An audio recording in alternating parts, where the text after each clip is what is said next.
Hello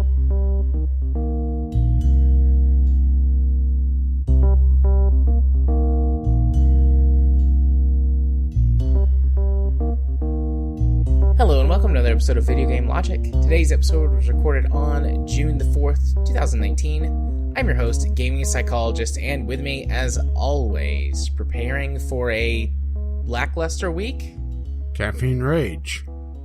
On today's show, we will of course be discussing the games that we have played this week. We will have a little E3 2019 preview discussion. Microsoft is bringing Xbox games to PC. The loot box ban bill introduced to the Senate with bipartisan support. Todd Howard spews some bullshit. World Health Organization gaming disorder classification violates cultural freedoms, South Korean Cultural Ministry says. Clicker Heroes is removed from the App Store after Chinese company clones the game, claims trademark, and requests removal. We will discuss Community Game Night and Community Corner, and have our weekly Discovery Queue. Timestamps will be in the show notes following their respective topics. I remembered how to do the show this week. Hello, Rage. How are you? Injured. Indeed. I know about your injury, but tell the good people about your injury. Well, I was cooking Saturday night. I think it was Saturday. I posted a couple times on Twitter, so yeah, you can go back in my Twitter feed if you really want to figure out exactly when. And I was pitting some cherries, and the cherries I got from the store like a week or so beforehand were rather firm. So the usual way of either using a straw or a chopstick to push the cherry pit out wasn't working. So, I was I was just splitting the cherries with a paring knife and, flicking them out. It was going pretty well until I got to like the last couple. Then I nicked my thumb. And because the cherries I was using was rather cold, it had numbed my fingertips enough where I didn't feel it at first. Yeah. And I just looked down and I saw this trickle of red. I thought, wow, that cherry is really juicy. Because at this point, my hands were just, pink from all the juice. And then I started to feel it. I thought, oh, well, I guess I got myself. So, yeah, I ended up slicing my thumb actually pretty well. Is it well to slice your thumb really bad, or would that be... Well, it's one of those things. Is it good or is it well, right? Right. Because if I was there, I'd kiss your boo-boo. I'm not falling for that one again. I love how you've fallen for everything once. It's always, I'm not falling for that one again. And I've gotten you once on everything so far. Well, you try everything once. That is very true. Thank you for having such an open mind to try all of those things with me. Wink. Yay, I got him.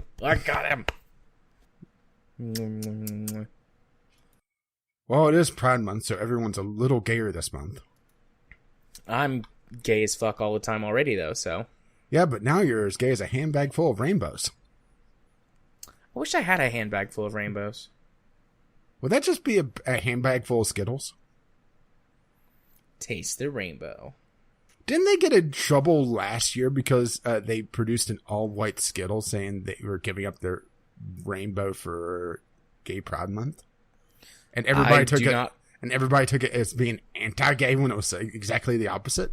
Or I should say the Screeching Heartbeats on Tumblr took it as anti-gay.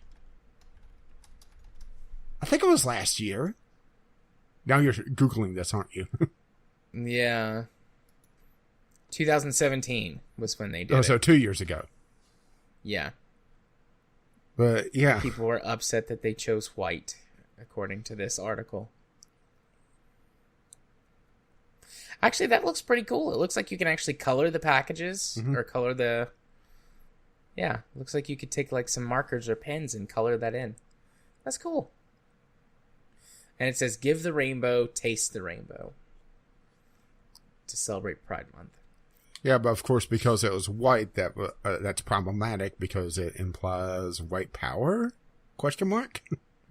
Possibly. Probably. Yeah, but... Skittles is accused of racism for making white Skittles. from somewhere called nationalreview.com. And the question is that satire or not? I don't know. But here's the thing, is that in the inside, all Skittles are white. I don't know why I found that so funny, but it was. Welcome to the gay portion of the podcast, listener. Also known as every portion where Jared talks. True dat. We are off to a little bit of a late start because we were extra distracted tonight, I guess. I don't know. Yeah, look, a distraction. Why don't we go ahead and talk about games that we played this week? I'm interested to hear about your game. Yeah. Well, we both have one from the, well, not most recent because there's a new one out now, but a more recent Humble Bundle. And also in the cheapo section as well. So this is going to be the Tiny Build semi-game club now. Where I took a look at Punch Club, which was the only game out of that group that I didn't have. And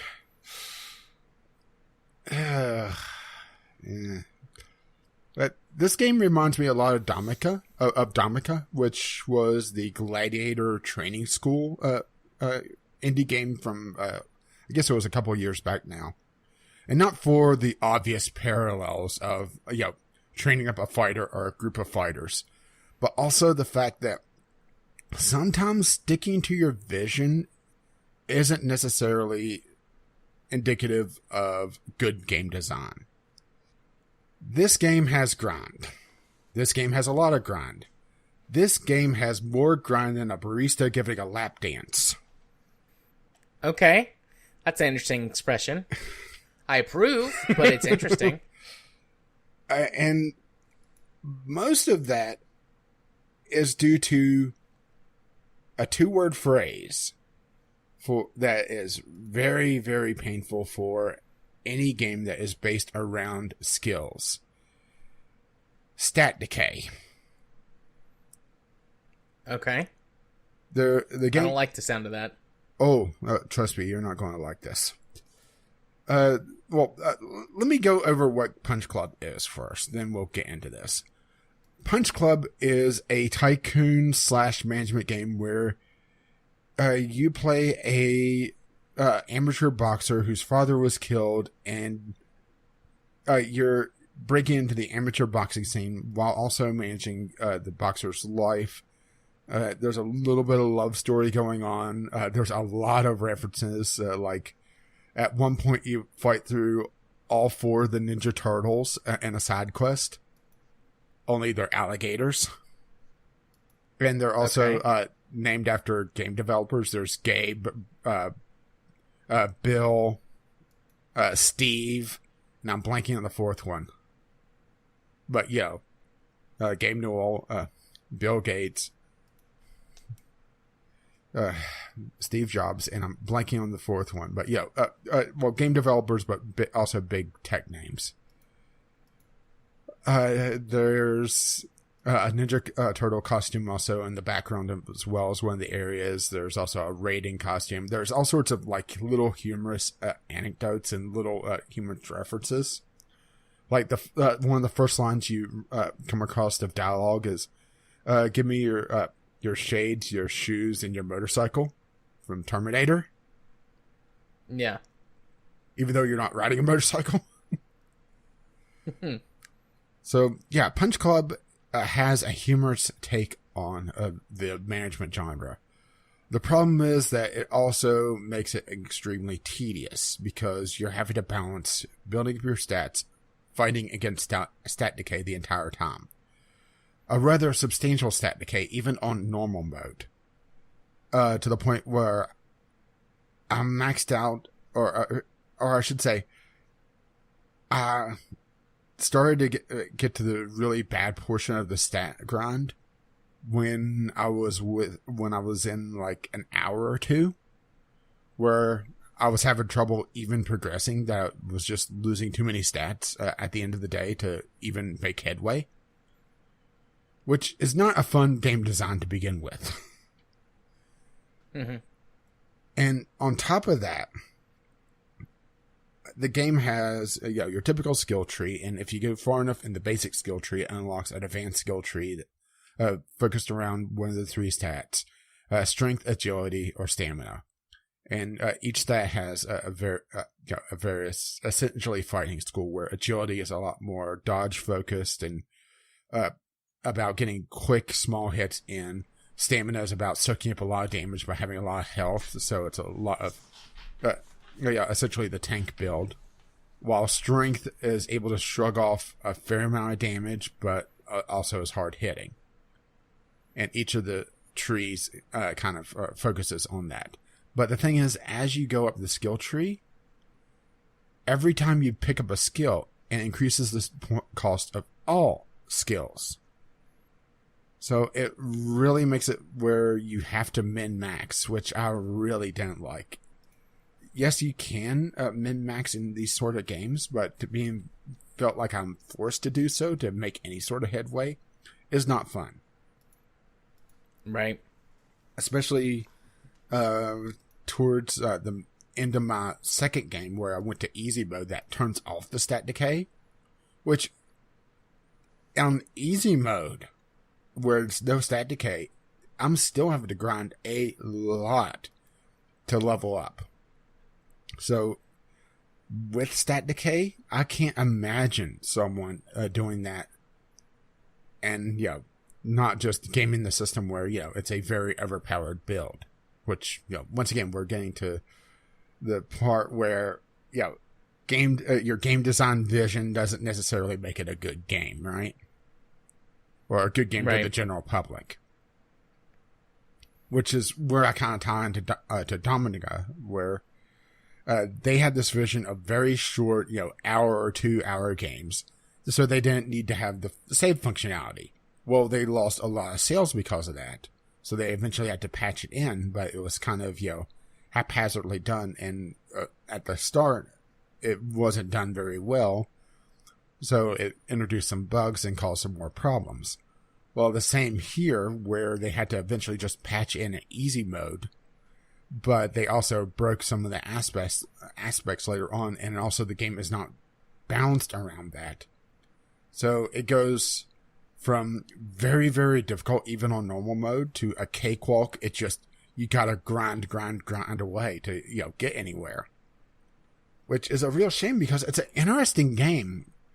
It's essentially a Rocky movie, whenever you boil it down, with some rather interesting moral choices. Mostly going either a lawful approach of following the sanctioned fights and raising through the ranks that way, or going essentially Street Fighter route and going into underground fights and a lot more risky fights, which appears also to be a slightly shorter route, but also it branches off into a different story path. And that's just the two main story paths. There's also some little side stories along the way, like the Ninja Turtles path is its own little side story that gets you something. But also all the fights give you additional skill points, which, like I said, start to be a very ludicrous grind and ludicrous skill points sink. Because, the first one's 1 point, the second one's 2 points, the third one's 3 points. And it just climbs and climbs and climbs to where I think it's not even end game. I'm in the 4th chapter of 5, and every new skill now is 25 to 30 skill points, which winning a fight only gives you 5 or 6. Going training and paying out money to either, use the hand pads or to just spar only nets you 3. And you can only do that once a day. So, 10 games of game time, 10 days of game time. Oh, I don't know why I stumbled over that. To net you 1 new skill seems a little extreme, doesn't it? Yeah. Seems like it takes up a disproportionate amount of overall playtime. Well, I think that's also comes down to just the fact that they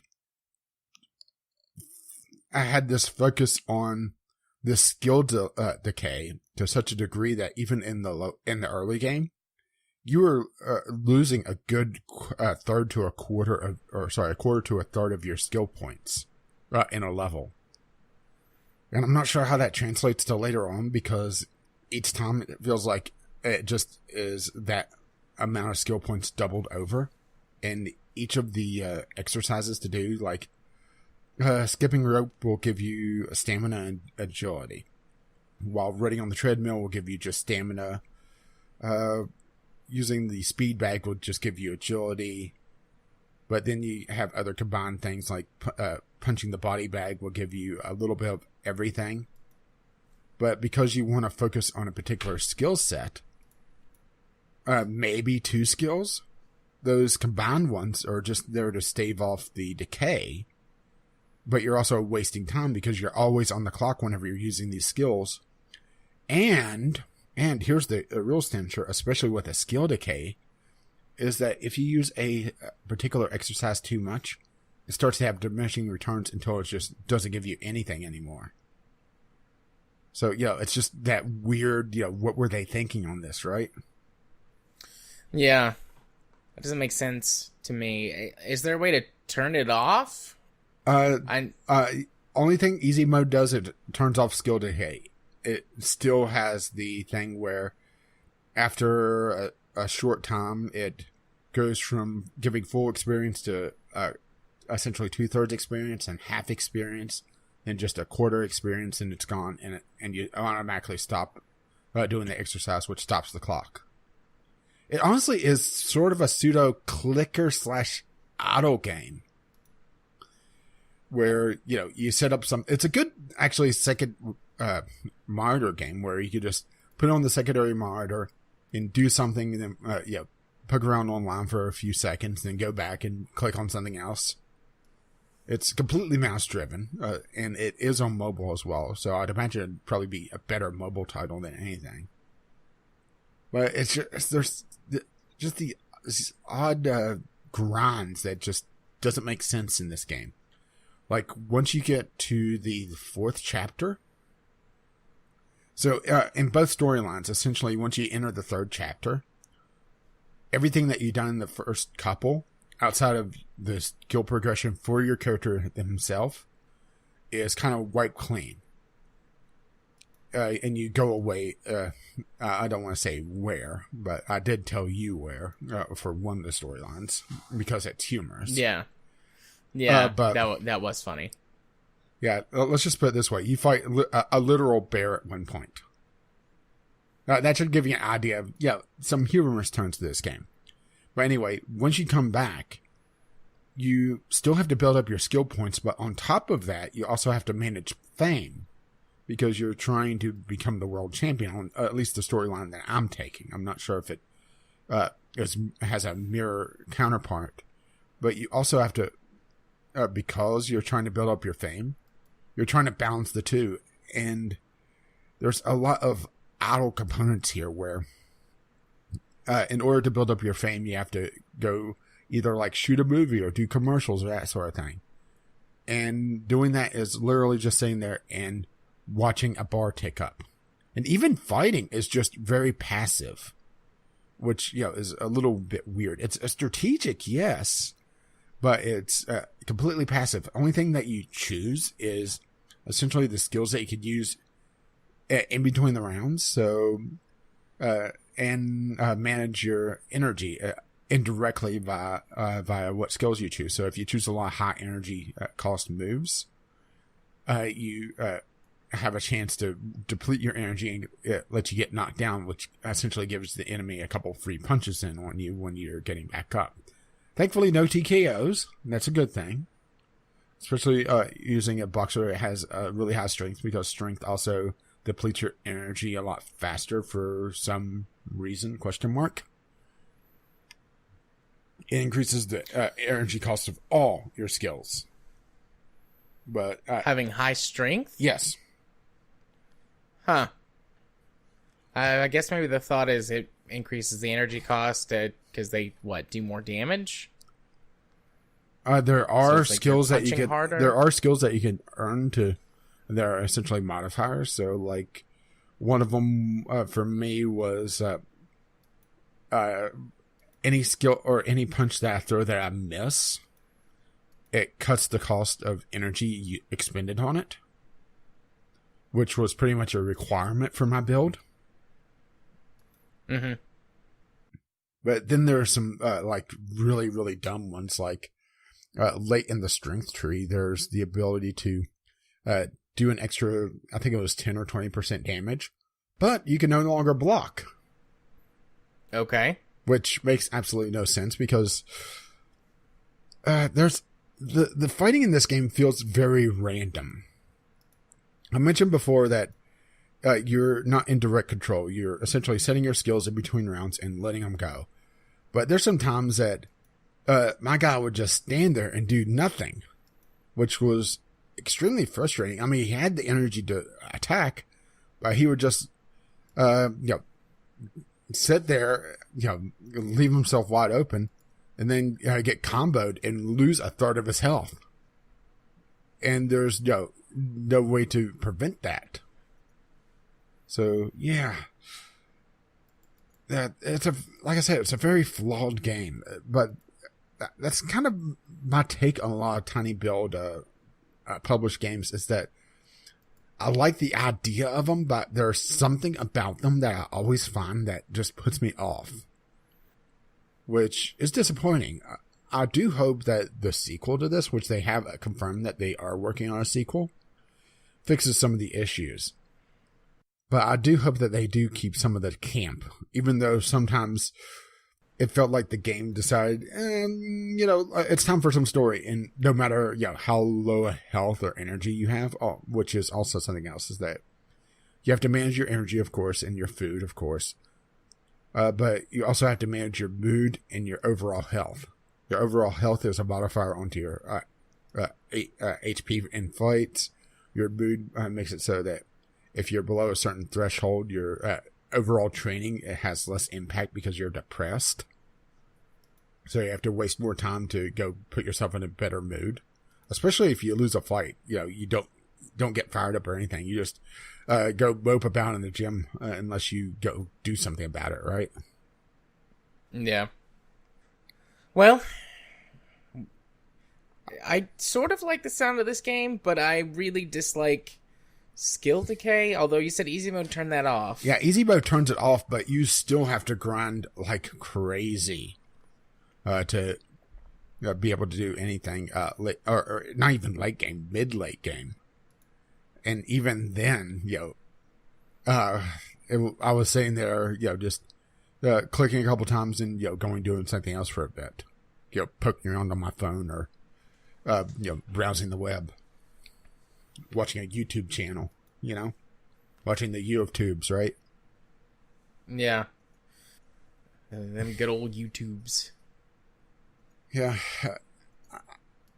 That said, there were storylines I didn't touch, like they had a free DLC at one point called The Dark Fist, where at a certain point in the main storyline, you find a briefcase that's pointing you to crime, so you do the logical thing and become a superhero, right?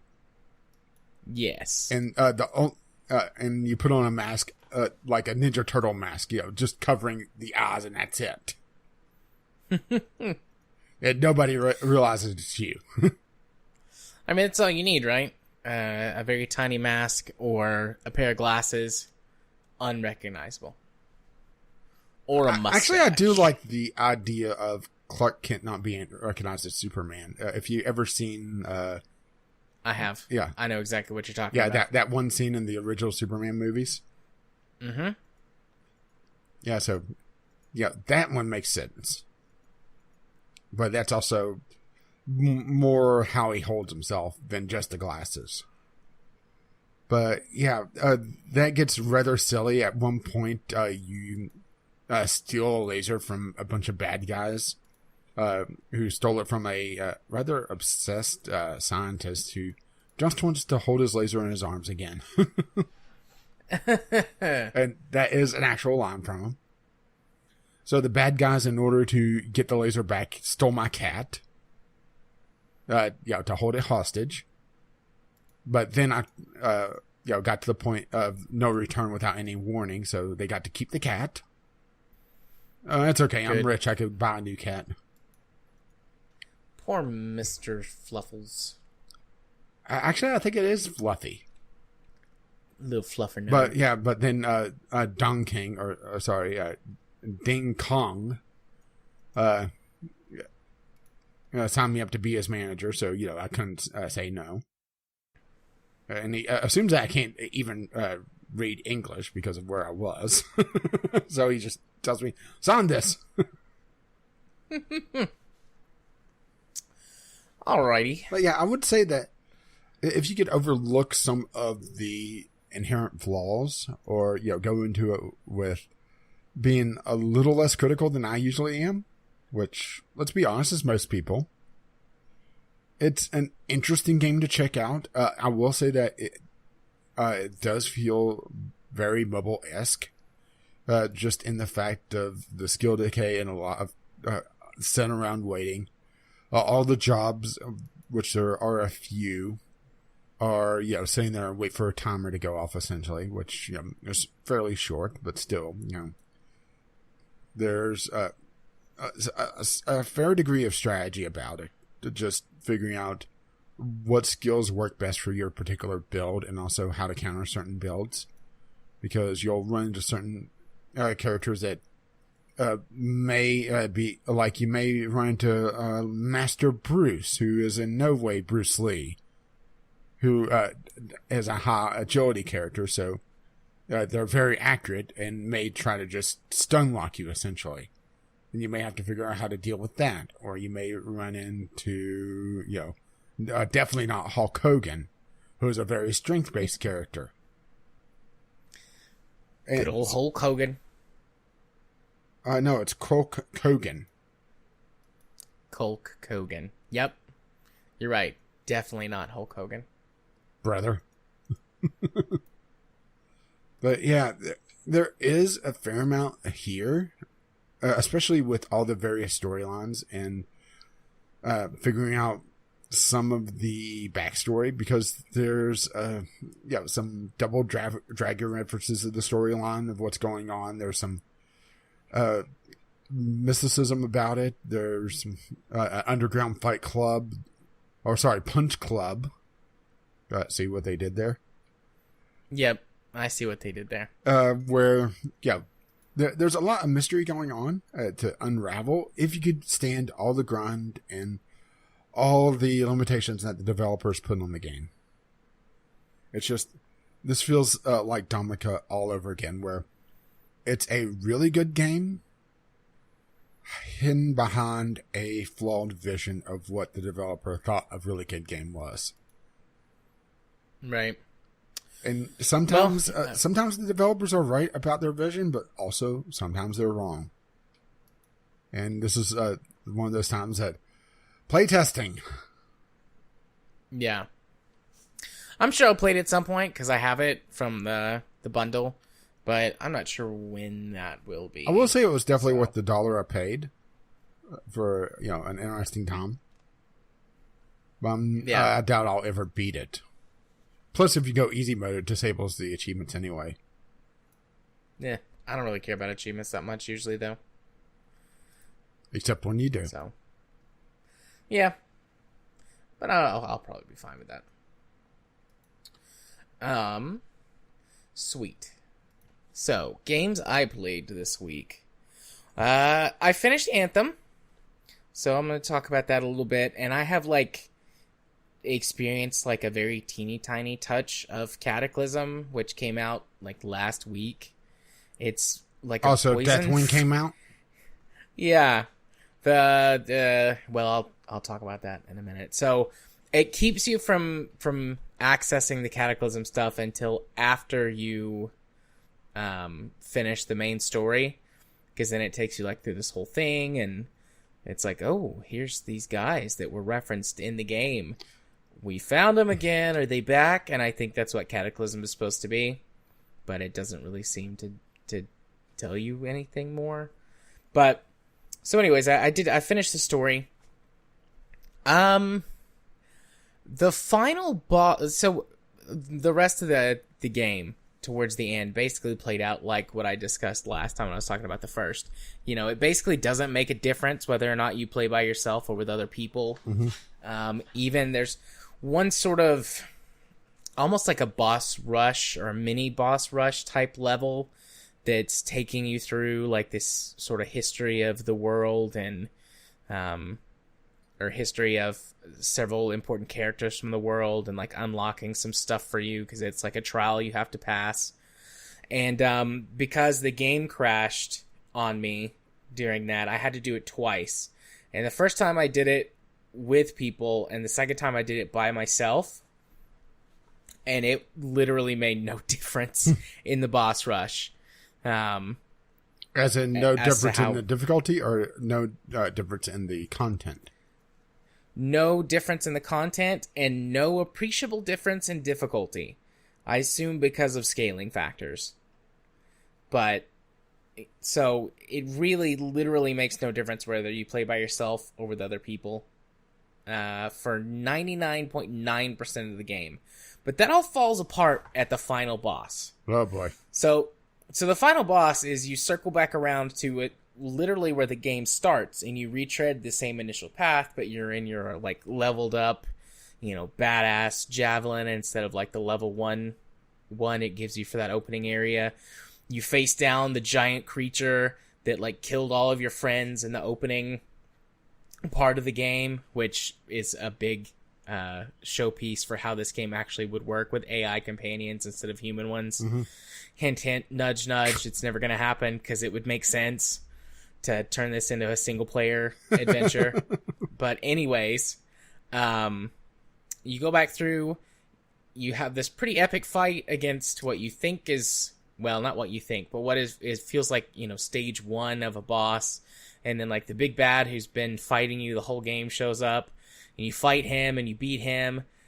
And then he does some things and becomes like a giant monster. And then the game decides, oh, hey, that's right, we're supposed to have other players around to make this possible. And then it just, like, drops a massive difficulty spike on you. I'm sure if you are skilled enough, you could beat this solo with any class. I don't know how, though. Just like a regular person could beat it with any class other than the one that I was using. The Colossus. Because I have like roughly 10 times the health of the next strongest class and a shield that is, my shield is deployable and can withstand more than 10 times the amount of shield damage that the next highest class can. And like, one of the things that you can do is you can pull, you can taunt with that class and you can pull enemies towards you and you tank damage while the other people pick them off and stuff.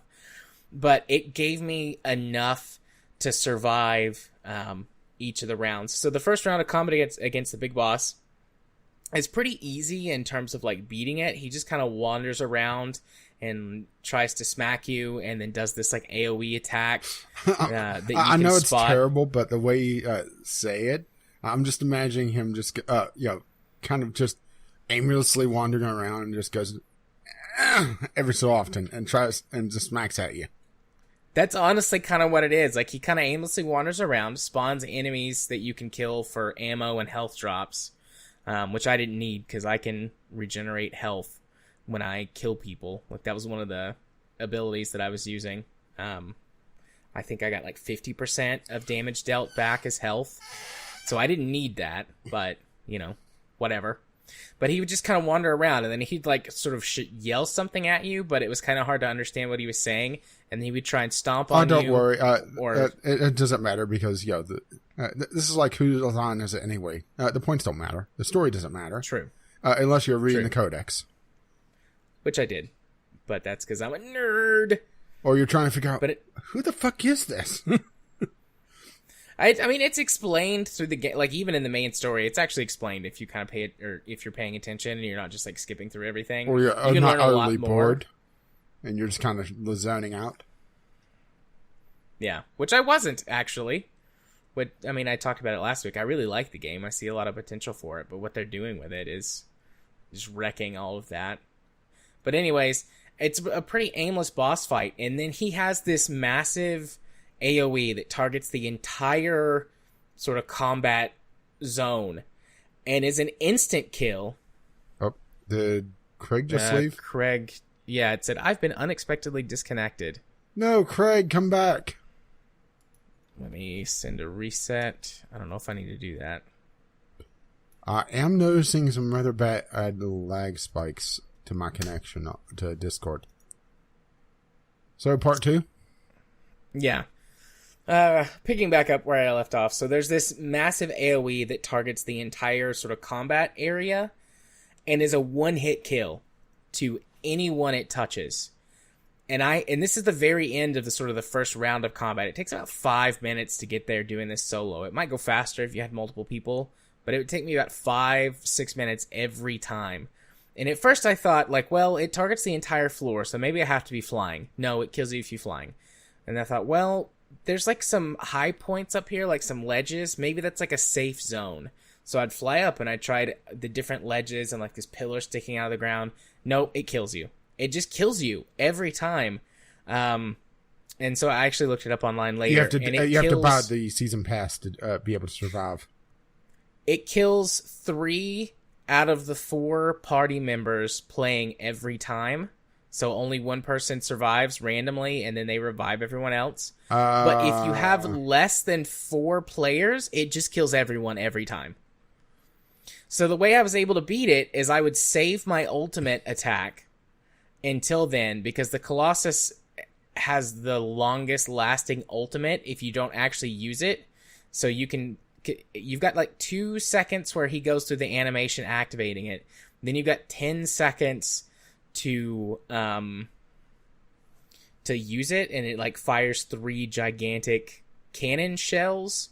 But if you don't use them, it just sort of winds down a 10-second timer. And then you've got 2 or 3 seconds while the animation unwinds, where you're invincible. So you got about 15 seconds of invincibility.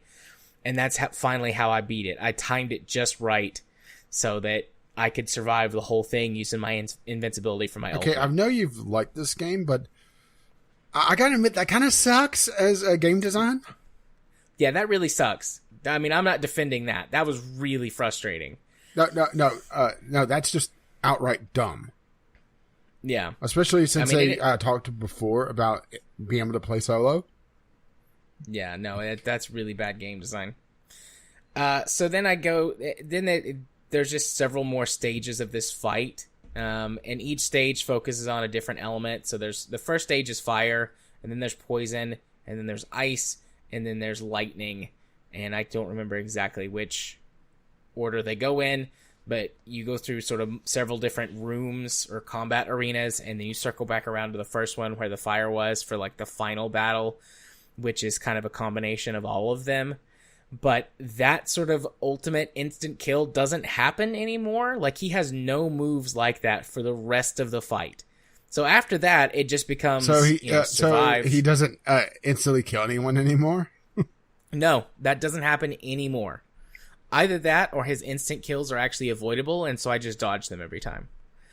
But for the rest of the fight, yeah, you just whittle him down to 0, and then he like blows up kind of unceremoniously. But wait, it triggers a stereotypical sci-fi like wormhole thing, and like your whole party has to hold hands and channel energy from the Anthem of creation to close the portal. I'm sorry, but now I'm imagining Goku Spirit Bomb.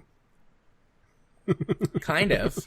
I actually think more like the scene from the first Guardians of the Galaxy movie, where they all hold hands to contain the power of the Infinity Stones.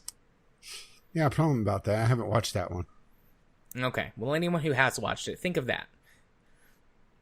And then you get...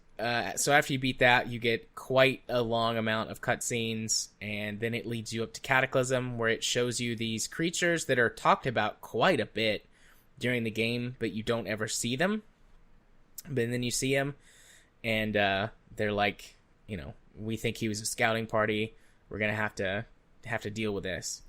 And then Cataclysm. Oh, they pulled a Mass Effect? Yes. Yeah, you know what I'm talking about, right? Yeah, I do. Okay. But so then, that's how it ended. So if you beat this game at or close to launch, you had to wait for many months to see what the payoff for that was, instead of getting it in, I think it was supposed to be March or maybe April when this was first supposed to drop. Mm-hmm. And all it does is it turns, so if you go to free roam instead of doing a specific mission, it turns the world into poison, like blue poison. And so unless you're in safe zones, you take constant damage while you're out roaming, doing the exact same stuff you were doing before the Cataclysm happened. It hasn't, at this point, added any new story missions or anything. Question. So, answer? Why? I don't know. So, if you beat the game, you could no longer play said game? Well, I think that you can get higher level loot, I think, but I wasn't really invested, and I haven't paid attention to the patch notes for that, or the update notes. Like, I wasn't invested in that. I did do a little bit of the in-game content, not the raids. I also don't give a shit about that. But after you beat the main game, you unlock sort of loyalty missions for several of the main characters in the game that get you bonus rewards, and then once you complete their quest line or their mission line, you get dailies from them. So I did several of those, and they had some interesting, some more interesting story threads to pull on, but and that ignores the Cataclysm world state. So you can do those, and it's like nothing's going on. Well, of course not, because that would require more programming to be able to integrate the big world-changing event into the actual game. Yeah. So mostly, so it's all instanced. Yeah. Yeah. 100%. Oh, BioWare. So, just like final summation, I mostly liked Anthem. The ending was really shit because of how boring the boss fight was and that stupid one-hit kill mechanic. And I could live with that if this was a fully fleshed out single-player game where they dived more on the threads that they, had in the codex and took some of the interesting content that did exist with the characters that you can go talk to and flesh that out more. And gave you some damned AI companions to follow you around. Like, I can't hear you make a multiplayer game. I think I said this last time. Like, it's got a lot of potential if they actually worked it as a single player experience. In other words, they're going full Todd Howard. Yeah, pretty much. Yeah, don't pay attention to how it launched. Pay attention to how it's going to be 2 years from now. Yeah. I think Anthem's pretty much dead. Like, it might have had a tiny sliver of hope if they had done something good with this expansion, because then they could have pulled but it's better now. But it's not. It's just blue. They did go Mass Effect. They chose the color ending. Touche. They chose the blue raspberry ending. They did. That ending was Control in Mass Effect. This definitely doesn't feel in Control. It feels boring. Well, maybe they're desperately trying to get Control, so that's why they went with it. Yeah, maybe. Yeah, it sounds like they put in the base level of the expansion, and they just didn't have time to program any of the gameplay. So yeah, they just decided we'll just ramp up the difficulty on everything and be at that. Does it work in looter shooters like that? No. I've got 2 weekends left with it. I think if I spaced that out right. So, if they do something big, I might hop back in. But, I have already canceled my monthly subscription. So, it's like your subscription ends on whatever date. So, when that ends, I probably won't ever come back to it. Wow. Considering you've been singing its praise as much as I've heard anyone singing its praises online. That's something. Yeah. I mean, it's not a great game. It's barely a good game. How about this? And How about it's a game? It is a game. There's just so much potential, and it makes me sad and frustrated. And also, there's a million other games to play. Yeah, I mean, we just got our new Twitch drop, so. Indeed. But the other game that I played this week, which I haven't played it for super long, couple hours getting into it, is... Let me get back over here, because I keep wanting to call it The Last Station. The Final Station. But it's actually called The Final Station. Yeah, I played a little bit of this, but this was one that I was originally going to do a Sunday sampler on back in the day, but I got a little frustrated with it that it decided to monologue while I was doing tutorials, and it felt like I was just going to not have this story, which, kind of is a big impact for this type of game, so... Yeah, so The Final Station is a not really post-apocalyptic and apocalyptic. About current apocalyptic. Yeah, a current apocalyptic game about you who are a train conductor, train engineer, I forget what your specific title is. They might just call you train driver. A engineer bitch. Who is given a special train and a task to do the day the world falls apart. And essentially your task is delivering, at least as far as I know, special cargo to a special place to finish something called the Guardian, which is supposed to stop the apocalypse, ? Like I said, I'm still very early in the story, and it does this thing... this storytelling mechanic where that you get the story mostly by watching conversations that other people have, or by diligently exploring and clicking like everything to read all of the notes that come up. Which sounds kind of harsh the way that I said it. I actually like the way that it tells the story, because you're just like some guy. The story starts and like you wake up and it's your first day back from vacation. Like everyone's saying like, oh, how was your vacation? Did you do good? And you're just like an average train driver. Like there's an email you can find at the beginning of the game that's like, are we sure we want him doing this? He's not that great. And then there's like this guy that's like, no, I'll be there with him. It'll be fine. And that guy dies. Dude, like, spoilers. Immediately. So, actually, I don't know if he's supposed to die or if they hadn't explained how to keep people alive on your train and I fucked up and he died. But the game does, at the very beginning, it's giving you a ton of exposition dump while also giving you tutorial stuff. Yeah, and so it's hard to... Yeah, and that kind of turned me off pretty much immediately. So it's hard to keep up with the exposition and do the tutorials. The exposition dump happens on the train every time you're going from station to station. But you can, without there being the tutorial stuff, you really only have to check on the things in the train to manage it a little bit, and then you can pay attention to what's going on around you.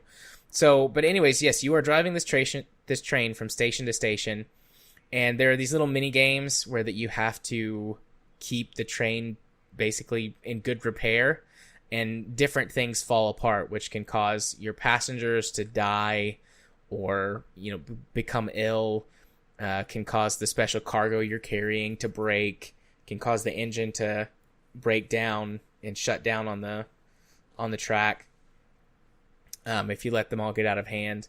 They're pretty easy. It's mostly just like click a thing to put it back in sort of the green zone, or hold down a button for long enough to clear something, or something like that. It's like there's like a ventilation system and you have to manage the power if that gets messed up. But again, it's all just like put stuff back in the green zone, basically, at least so far. So it's been pretty simple. And then you have food and medicine stores on your train, and you have passengers that come with you. Some of them are survivors that you rescue, or well, actually most of them would be survivors you rescue. You get a few passengers at the beginning of the game that are not survivors, that are sort of part of the tutorial where they're telling you stuff. But otherwise, as far as I know, at least so far, everyone I've picked up have been survivors I've found while I'm exploring. And And if they get hungry, you bring them food. And if they get sick, you bring them medicine. And if they die, you have to dispose of their body. I don't know if they can become zombies on the train, but that's what the apocalypse is. There's something that they keep vaguely referencing as, what do they call it? The emergence or the visitors? Something like that. Like, it implies some kind of alien or something coming down, but I'm still fairly early in the story, so I don't know what it is that has caused this sort of zombie apocalypse. But apparently this is the second time. What flavor it is. Yeah, but this is the second time that it's happened. This is set 100 and I think it's 6 or 109 years after the first one, which nearly destroyed the world. And this country that you're in, it was sort of the last surviving country that held off from the zombies and was able to sort of beat them back and reinforce their borders. And train transport is really the only method of transportation across long distances, because air travel, they say, is too expensive because of resource scarcity, and then roads and things were destroyed and they were never rebuilt. So only sort of local cities have roads for cars and buses. So in other words, where you're going, you don't have roads? Yeah, where you're going, you don't have roads. But so you drive the train from town to town, getting exposition, looking at the very beautiful scenery. And there's a lot to be gleaned from the scenery, and I like how they do transitions. It's a pretty common filming technique where that the camera, something will come across the camera and you'll transition from for example, from night to day or from scene to scene. Things in the background would be different, but I like the way that they do that, and they do that for dramatic effect on certain conversations or with certain events. Like very, very early on, you get 2 soldiers with you and it does a screen wipe, and then suddenly they're just like spurts of blood on the floor and you don't know what happened to them. Like, did you kill them? Is there something on the train with you? Whatever. And at least at this point, that hasn't been explained to me. But that's sort of one part of the game, managing the train and managing the survivors or the passengers that you have, keeping them alive. Then when you get to stations, there's this system that's been put in place, and it's kind of explained in the exposition dump, like, there was an accident, so now we have these special station locks, and you have to get codes from the station master to keep going. So every time you get to a station at a city, you have to go get a code. And the first few times this happens, it's before the zombie outbreak is, and you go to the office, and it's like, go find the dude that has the code. You go find him, you get it. You come back, you put it in. It's like a little keypad. You can click it with your mouse, or you can type it on your keyboard and then hit enter. And then that automatically starts the transition to the next station. But once the outbreak happens, then these places are filled with zombies, and you have to fight your way through, find the code, and escape that way. And this game has got horror elements. I don't know how sort of jump scary or whatever it becomes. I really hope it doesn't, because I don't like being scared. But so far it's been very atmospheric and kind of psychological. My imagination has scared me more times than anything coming after me at this point. And it does the whole sort of resource scarcity thing. So right now I've only got a pistol and then my mighty fist of punching, which you can charge up to do a big punch, or you can just do regular punches. And obviously big punches are more powerful than regular punches. And then you can pick up objects and throw them, and different objects do different things. Like, obviously, if you throw a red barrel at a group of enemies, it explodes and kills them, because video game logic. But you can throw crates and chairs and... Ding! You can throw crates and chairs and other stuff at zombies too, as sort of improvised weapons. And they do, at least with the level of zombies I've been fighting so far, they will kill them in one hit. And then with your gun, so far it's been 1 headshot is a kill, and then 2 to 3 body shots to kill. And then punching, it takes a lot of punches to kill zombies, but you conserve ammo doing that. And ammo has so far been very scarce. You find some in levels, and you can craft. There's some small amount of crafting for, it says basic supplies. So I don't know if there's anything more advanced you get later, but you can make med kits and bullets. Those are the only 2 things I can make right now.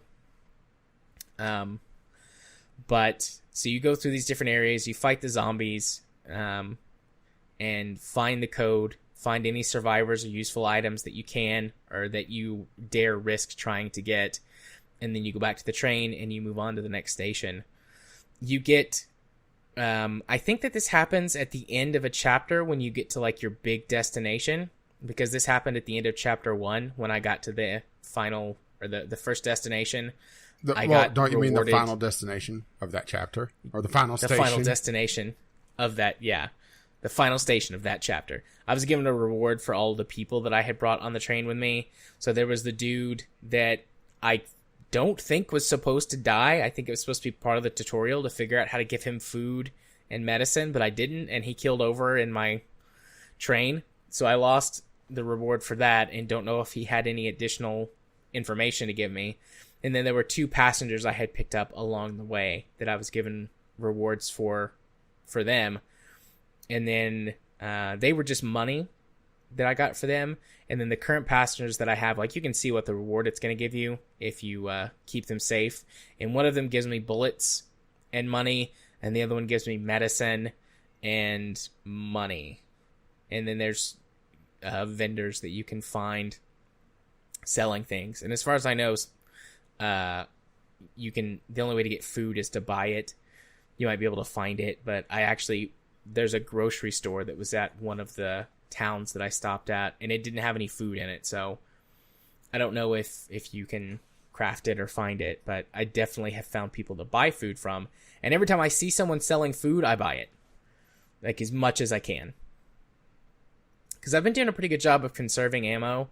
The zombies so far have been pretty predictable in, like, their different types. There's, like, the standard zombie and a couple of sort of variations on the standard zombie, like a fast zombie, and then the standard slow zombie, and then a zombie that's like a little bit bigger, so they take more damage to kill, but they're really dumb, and you have a good window to punch them to death. They're slow to attack, and so you have a good window to punch them to death, so you don't have to waste bullets. And then there's these little fast, like, jumpy zombies. I think it's implied that they're supposed to be children, but the zombies are just black silhouettes on the screen. So there's no distinguishing features or anything, but I feel like it's implied that they're children. And they jump at you, or they'll lunge at you, and it's harder to punch them to death, so usually I shoot them. And then I've ran into a zombie that is like a soldier or a SWAT person who has like a helmet. So you can punch them to knock the helmet off for a headshot, or you can just shoot them like in the legs and kill them.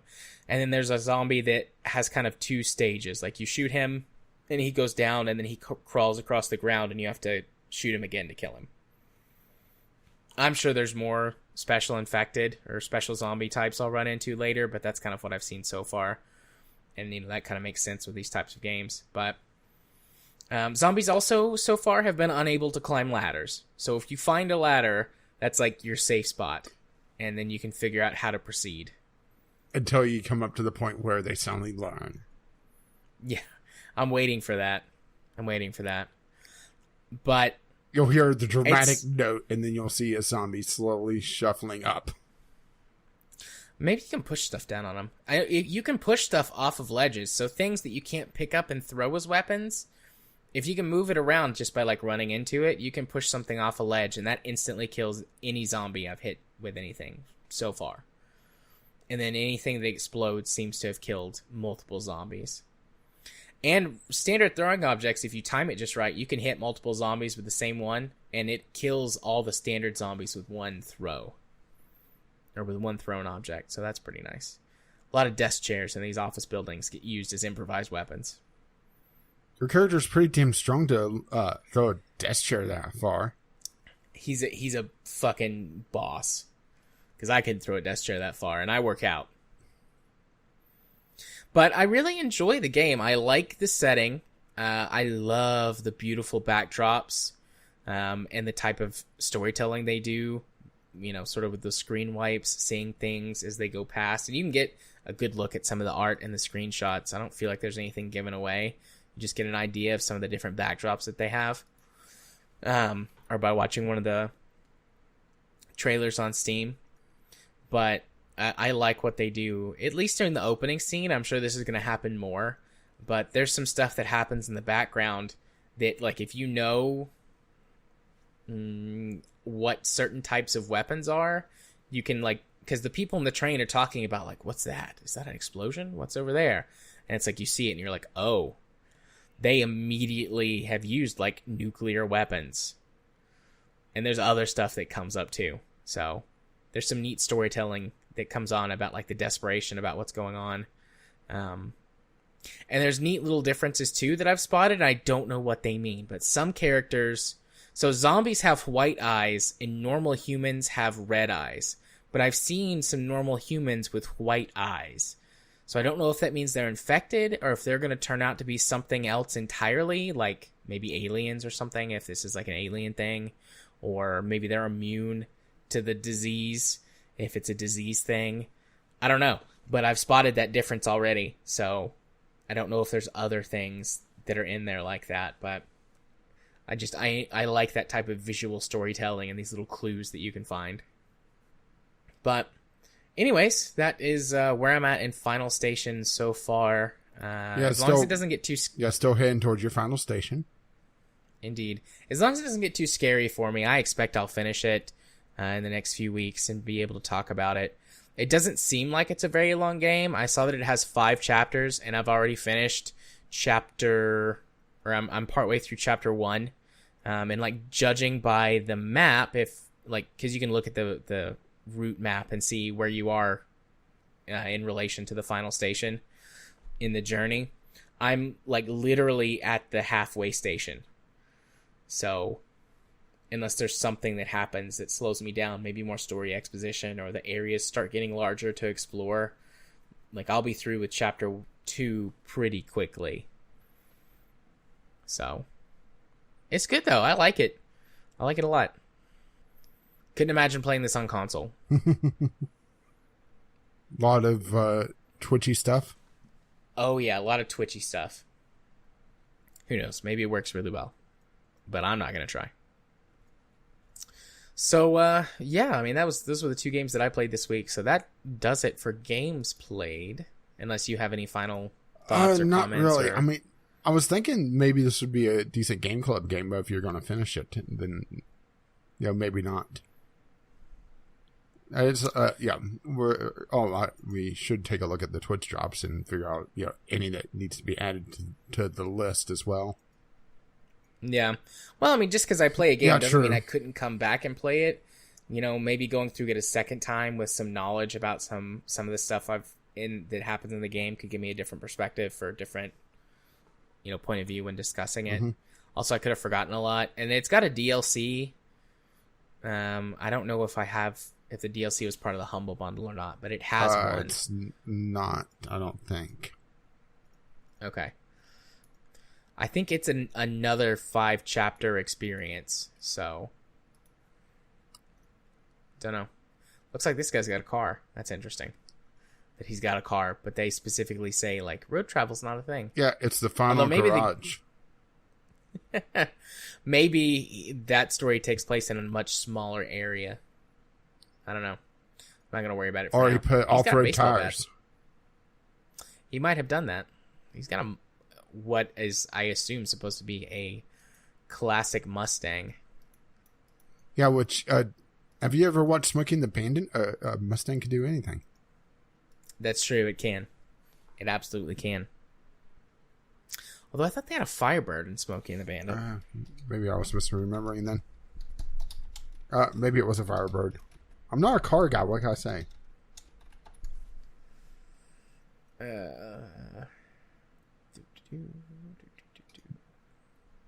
Oh, oops. No wonder I typed card instead of car. No, it's a Trans Am. Trans Am. So we were both wrong. Pontiac Trans Am. Mm-hmm. Wow, I'm trying to think of the movie. It's got James Dean in it, and he does drive a Mustang, and he does jumps in it, and you can't do that in a Mustang. I'm trying to blank on it though.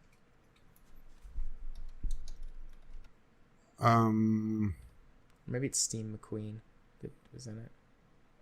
Bullet. I do think it's Bullet. Yeah, that sounds right.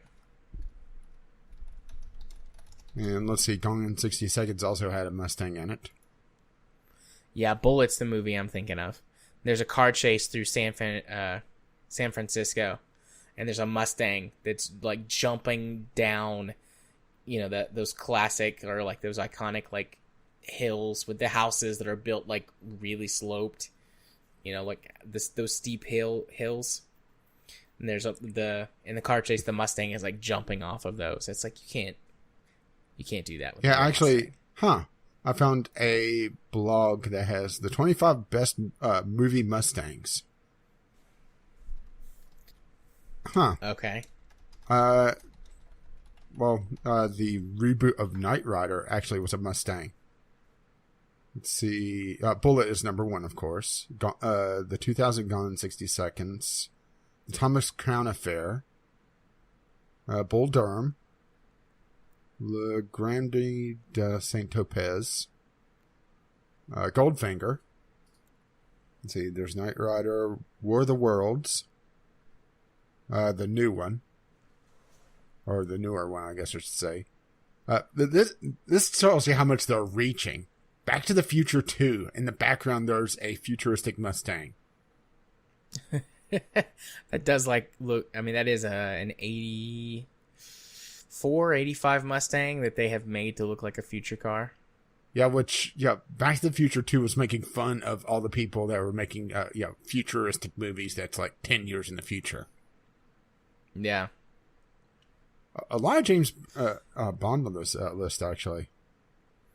Yeah, I've seen most of these movies. Oh, you found the list?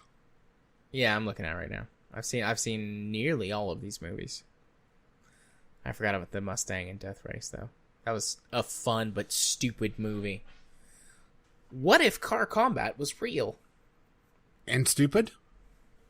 It's real stupid, but like in the best kind of way.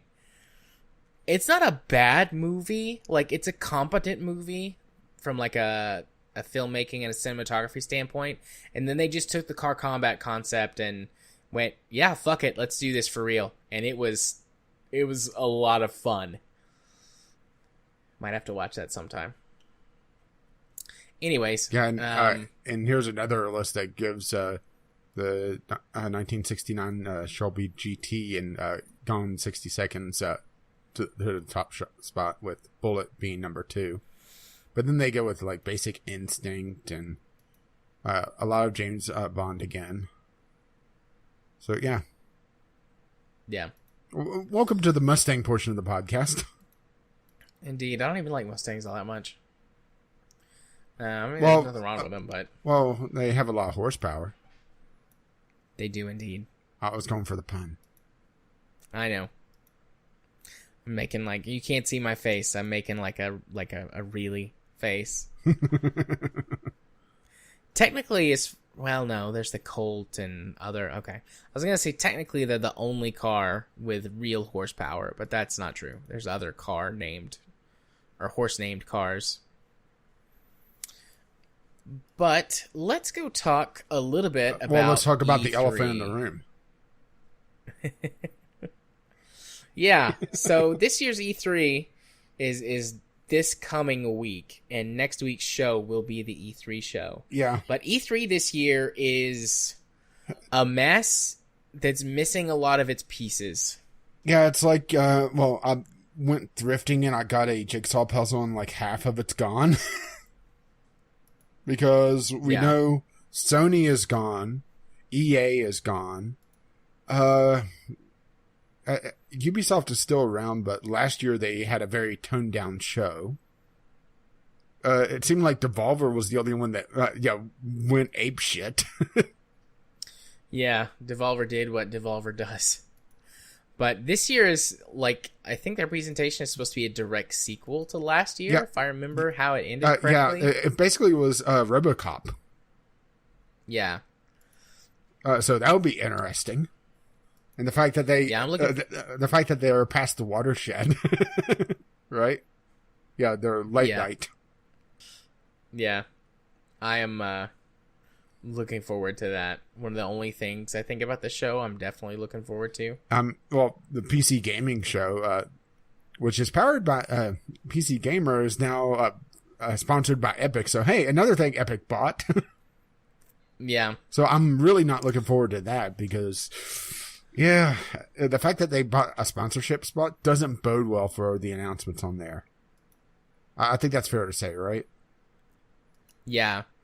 I'm not looking forward to that portion of it. I do like the PC gaming show. Like, I've liked it the last few years. Yeah, but it's also a giant conflict of interest, isn't it? Yeah, but isn't just E3 in general a giant conflict of interest? True, especially whenever they're playing to the crowd that is all full of journalists. Yeah. But hey, that's the PC gaming industry for you, right? Yeah. At this stage, pretty much. Is there anything that you're hoping will come out of the show this year? Either specific game or just maybe a tone? I think once again, more just because of the mess it is. I want to see Final Fantasy VII. Because last year was completely absent and they're starting to show it again. And it's completely different from last time, but that's more just train wreck. My big one is more just, the little indies that aren't going to be on the main announcements, that aren't going to be on the stage, that are at best going to be like a half-second blip on their montages. That's what I'm more interested in than the AAA stuff these days, because the AAA gaming industry is a mess. But we'll get into that a little bit later. Yeah. I'm looking forward to hearing more stuff about Halo, because I like Halo. Yeah, that's supposed to have some sort of announcement from Microsoft. Microsoft's the only one of the big three that's doing a full-on press conference this year. Yeah. Yeah. But, something that we're going to talk about, I think it's our first, official news topic, which is Microsoft is bringing a bunch of stuff to PC, and I've seen some stuff saying that they're going to talk about that a lot more in depth at E3. Mm-hmm.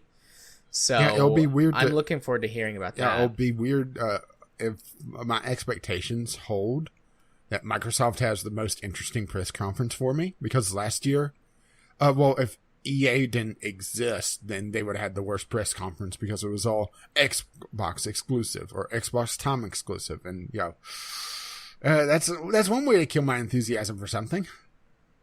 Yeah. But all of those things that were Xbox exclusive or Time exclusive are going to be coming to PC. Yeah. Yay. Yeah, but or maybe not all of them, but a lot of them. Yeah, but it's also okay. So how long? I'll just. Why get excited right now for something that may or may not even come out, or may not sell well enough that they won't even bother with the release on PC or whatever. Yeah, I mean that's fair, but I'm hoping that it'll be something good. Trying to find some positives here. See, you're the glass is half full. I'm the glass that is. Why'd you sell me a too big a glass? Yeah, that sounds about right. And then they try to sell me a secondary glass that's empty and saying, hey, we have a roadmap to fill this down the road. Yeah, but I think there's a difference, though, in that with games versus, because maybe they have said it, but I haven't heard them mention, a roadmap for bringing console stuff to PC or bringing console games to PC. And I like a lot of the Microsoft exclusive titles. It's not just Halo. I like a lot of their stuff. Honestly, I haven't really paid a lot of attention to it just because they haven't brought a lot to Steam until very lately. And it's all been on the Windows Store, which I loathed. So, yeah, I just didn't really pay attention to it. Yeah, I'm trying to think if there's anything else that I'm really looking forward to. I'm not looking forward to Bethesda's press conference at all. Just this year, I was on the fence with them, and this year, their game performance, or their games, with Blades and Fallout 76. You've joined the dark side? I'm just like, fuck it. Fuck them. No, I'll watch it, just to see. I just had an idea. The lie counter. How many times do we think he's lying? A lot. The Snarkathon, I think, is going to be good this year because Jenna's got Jim Sterling as her I didn't know about number that. 2. Yeah. Yep. She announced it last week, I think. Late last week. I'm so far behind on my podcasts. Well, I saw it on Twitter. I don't know if they talked about it on the co-optional. I must have missed it on Twitter, but then again, yeah. Well, the Twitter app is absolutely useless. I'll find out that she announced it in about 3 or 4 days. That she just recently she just posted again. Yeah, because the Twitter app telling you things. Look who just tweeted 14 hours ago or more. But anyways, yeah, I really can't think of anything else that, because I don't know what Square Enix is gonna do. Yeah, I mean, last year they focused heavily on Kingdom Hearts 3, which honestly I couldn't give one shit about because I haven't played the 40 or 50 games that I'm behind. And that's how we make that joke. It grows every time. Yeah, it's like the Mueller investigation's budget, right? Right, just keeps growing. But joking aside, it is something like what 10, 15 games in the overall series. Yeah, it's mean, way more than just 3. I mean, that's not an exaggeration. And that's to understand all the story. If you want the main story, it's still something like 7 or 8. And that's, relying on synopsis from some stories that, is a condensed story. So, synopsis, that's, kind of in the word right there. So you're not getting all the nuance of, whatever the hell is in Kingdom Hearts. To be honest, I don't even know what Kingdom Hearts is about anymore. Me neither. Outside of writing out every single one of the Final Fantasy characters, of course. Of course. Because that is one criticism I kept hearing about. I heard about that about as much as I heard about a Starbucks mug or Starbucks cup a few weeks ago when Kingdom Hearts came out. Yep, that happened twice. Or no, it was a Starbucks cup and a water bottle in a different episode. But anyways, yeah, I mean, we already mentioned this, but Sony's out, EA's out, Ubisoft is toned down, Bethesda can suck my entire dick, just all of it, down to the balls. Yeah, but at this point, yeah, but aren't you worried about catching whatever they have? Nah, I'll just put some cream on it. And then I don't know what Square Enix is gonna do. Microsoft, it's basically their conference to lose. I would say Devolver. They're E3 to lose at this point. And then I'm looking forward to Devolver just because of their wacky stage show. Yeah, it's kind of funny how 2 years ago we absolutely hated Devolver, but now they've turned into this darling. Maybe it's just the fact that, the first time we had no idea what to expect. Yeah. And then Nintendo's in this weird position because, I mean, it doesn't technically do a conference. Yeah. E3 is just another direct for it. Yeah. Sort of, like a big direct. But, I mean, we're PC gamers. Nothing of Nintendo's is on is on PC. Ever. And, I've got a Wii U that has gotten played more in the last 6 months than it has been in, like, the 5 years I've had it. So, but I don't have a Switch. I don't have a 3DS or any of their other new stuff, so it's not really applicable in a personal sense. Yeah, and Sony is busy copying Nintendo's homework, not releasing their software on PC anymore, and actually actively blocking it, and doing a all-day stream instead of doing a press conference. To be fair, that might be a step up from last year because last year sucked. For those who don't remember, they did a live musical number covering Last of Us 2, if I recall correctly, a cinematic for that. Then in a church, or a mock-up of a church, because Sony doesn't have a soul, so if they go into a church, they just burst into flames. Then They had everybody leave the venue and took like a 10 or 15 minute break as they moved venues. Then they had Steve from Digital Extremes, or a guy that looked like him, play another musical number that had absolutely no reference to anything, if I recall correctly. He was just playing his flute, which they showed one of their samurai themed games, it didn't really. Wasn't that a battle royale? There was a battle royale, and then there was one that was a single player. They had multiple samurai games last year, but it didn't really seem to line up with it. It was just played for like 3 to 5 minutes, and then they showed the game trailer. And this was after a 10 or 15 minute break. So, you had 20 minutes of dead air and what was it, like an hour and a half conference? Yeah. It was real boring. I mean, it was at that point that I was thinking, maybe EA talking about sports games isn't that bad. There is worse. Yeah. And it was hilarious watching the commentators on there trying to fill space to just kill time because, they... trying to buy time. Yeah. But, I mean, other than those couple of little things, I'm not really looking too super forward to E3 this year. I mean, we'll see. I hope to be surprised, but I don't really expect to be anymore. So yeah, it's making me wonder if E3 is even relevant anymore, or because it's becoming a more online presence. Yeah, I mean E3's dipped before and then came back, maybe even a couple of times, depending on how you sort of count things. Basically, where you fall in on what makes it successful or not, a big deal or not. But the online presence is growing more and more for the individual companies now, where they don't really need the everyone to gather together. They just release a tweet. Yeah. Which, makes me wonder next year, should we even bother covering it?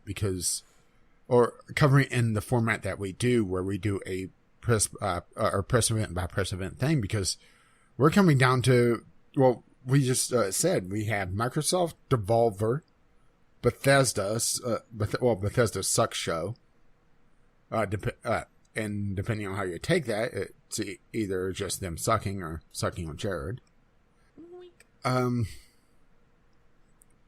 Is that it? I think so. Am I missing anyone? Or Square Enix. Oh, yeah. But to be fair, they weren't much of a presence last year, and they were pretty much all trailers last year. Mm-hmm. They had a thing with Tomb Raider, too, last year. I forgot about that, because Tomb Raider kind of came and went. Yeah, that's right. Let me just double-check this. I type in E3 press conferences, and there's a still from Devolver Digital right there. Nice. Towards the end of last year's conference, where she's just covered in blood. Okay, yeah, I mean, this is it. This is Microsoft, Bethesda, Devolver Digital, day one, or the 9th of June. This is and it's also the weird thing where it's the pre-show. And then Ubisoft and Square Enix, and that's it, because it's Nintendo. I mean, the only other thing is, let's see, additional E3 streaming schedule. Limited Run Games is holding an E3 conference. It said it's probably the only place to see PlayStation Vita at E3. Kind of Funny Games did a thing last year that was like 5 minutes, where they basically were trying to do what Devolver Digital did. Oh, the PC Gaming Show. We're forgetting that. Oh, yeah. I mean, I was looking forward to it until they announced a sponsorship. Yeah. So, I mean, we'll see. I hope it's still fine, but again, no expectations, so. Oh, I have expectations. They're not good expectations, but I have expectations. Yeah. I had a feeling we were missing something, and we were. That's why I went for the schedule. But yeah, then it's just show floor stuff. until Thursday, which we don't cover. But, well, don't cover directly, I should say. So, yeah. That's the big E of threes. Kind of sucks. Yeah. And like I said, that's why I'm really wondering if next year we're even going to do the E3 extravaganza. We may have to downgrade that. Yeah, the E3 corner. I mean, and we'll see how it goes this year, too. I mean, if it turns out to be extremely lackluster, I don't want to waste a bunch of time going through each individual conference. Become the Devolver Digital podcast for episode? Yeah, maybe. And I mean, we're not going to be able, just because of my schedule and stuff, we're not going to be able to do them live like we did. Was that last year or was that 2 years ago where we watched a bunch of them live and did some recordings? Yeah, we watched a couple of them live. I think we watched one last year and a couple year before. Yeah, but we won't get to do that this year. The only one that we could watch live is, I think, the Devolver one on Sunday night, but we said we were going to watch My Hero Academia, so... I mean, if you really want to watch... what one was Sunday? I think it's the Devolver one. I think that one's Sunday night at 10 Eastern Time. I think. Although if it's 10 Pacific, I will have become a pumpkin by then, because that'll be 1 a.m. Eastern Time. Well, let's go back here and check. Let's see. Sunday, these are... Well, it's 10 p.m. Eastern for Devolver. Okay. That's one thing nice about IGN is they have all the time zones. Yeah, Microsoft is mid-afternoon, Bethesda's evening, so, you know, you could have a nice nap before you wake up for Devolver. Ooh. So, yeah, I mean, we could do Devolver, but we don't have to. And there's nothing else that we'll get a chance to watch live, so I'll be watching it all post. And I'm going to bring this up later, but just while we're here, next week there will not be Community Game Night, because I'll be spending Monday night playing catch-up on E3 content, or E3 stuff. Yeah, watching well, they're not the most fabulous or flamboyant or fantastic. Let's see, what would be another one for Ubisoft? They're present? I mean, they could turn it around this year and be flamboyant again, but I don't. I mean, last year they only had the furries in the alley, didn't they? Yeah. I miss Aisha Taylor. I love her. Maybe they should send her over to Devolver. She would fit in. She'd be the most sane one on there. Oh, I could only imagine what they're going to be doing. Indeed. Especially after this really weird year, which kind of ties in, well, into a later topic, but, well, should we talk about Microsoft? Yeah, let's do that. Because we've waxed lyrical about E3 that we don't know what to do about for far too long. So, Microsoft bringing Xbox games to PC. Hey, they're actually following through on their promise to, uphold, some of their titles on PC, because they've promised this for the last, hang on, let me check the date, carry the one, I would say 20 years. How long has the Xbox been out? 2002? Close enough. From the original release? I mean, pretty much ever since the Xbox came out, Microsoft has repeatedly promised over and over again that they'll support Windows gaming more, that they'll support PC gamers more. And they failed to do so time and time again. I mean, it's become a running joke whenever they talked about it. Oh, yeah, I'll believe it when I see it. Well, it looks like they're doing it again, and looks like they may be following through. This will be something we'll know more about, well, next week when they cover it at E3, most likely. But they're bringing the Xbox Game Pass to PC, and they're launching more of their games on Steam. And actually, threw some heat at Epic with the line, "We believe you should have choice in where you buy your PC games." Yeah. Shots fired.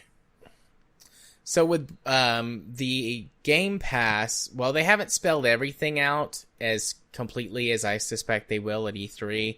They have seemed to indicate that it's going to be pretty much identical to how it is on Xbox. They'll have their category of 100 or so, or not their category, their catalog of 100 or so games that they keep sort of rotating through that you'll have access to for as long as you play the subscription fee. Essentially, the Netflix of games that people kept talking about, expecting something like this to come out on PC gaming for ages. Yeah. And then all of their first there's a little bit of a question about this, but they seem to indicate that all of their first party titles will be available on Game Pass, just like they are on console. But I saw somebody asked a question like, well, but there's some overlap and some games that are already available through the Xbox Play Anywhere program. Are those in like a weird state? I don't quite understand where the confusion came from, but I've seen a couple of people ask questions about that. So I don't know if there's something weird going on with maybe a couple of those titles specifically that I'm not aware of, just because I am not as much in the Xbox ecosystem. But that might be something they clarified E3 as well. Or it's an overlap where those games are in both, where if you're in one, you get it. If you're in the other, you still get it. So there's, that overlap of getting both is kind of pointless. Yeah, could be that too. Yeah, and something interesting is they're talking about cross-platform play. Enabling gamers to play together through cross-platform play and cross-network play across Windows 10 PCs and consoles is vitally important. Building communities across all those players, regardless of the store or platform they've chosen, console or PC, is also vitally important because it helps bring players together. Allows gamers to find their largest audience. Allows games to find their largest audience. Allows gaming to deliver its true potential of uniting people around the power of play. A little bit of buzzwordy at the end, sure, but yeah, it looks like they're going to be focusing a lot on cross-platform play, which is interesting, especially considering a fair number of Microsoft first-party titles are shooters. Not all of them, but a fair chunk. Yeah, it's going to be interesting to see how that works. I mean, we've talked about the issues with cross-platform, particularly between PC and console, many times. But, I mean, the fact that it's a feature, at least as long as they give you, like, a toggle to turn it on or off, I like that they're at least doing it as, like, an option for people. Especially, for example, like, maybe in my house, we have one Xbox, but many PCs. So if, we wanted to play games together, because like through Gold, you can share your Gold subscription. And I know that the Game Pass is shareable as well. I don't know if you have to have Gold or not to share Game Pass, but, if that was how it worked, if you could share Game Pass, then we in my house could each play, on separate things together. And in that environment, cross-platform would be extremely beneficial. Even if it was just something that Katie and I were playing together. She way prefers a controller to keyboard and mouse just because, she's not a PC gamer. What little gaming she does on console. So that would be beneficial to us for playing something cooperatively. And I do know that certain shooters like Gears 5, their cross-platform only applies to the Horde mode. So it's cooperative. So it's not as much of an issue there. And it actually might apply to the campaign as well, where you can cooperate.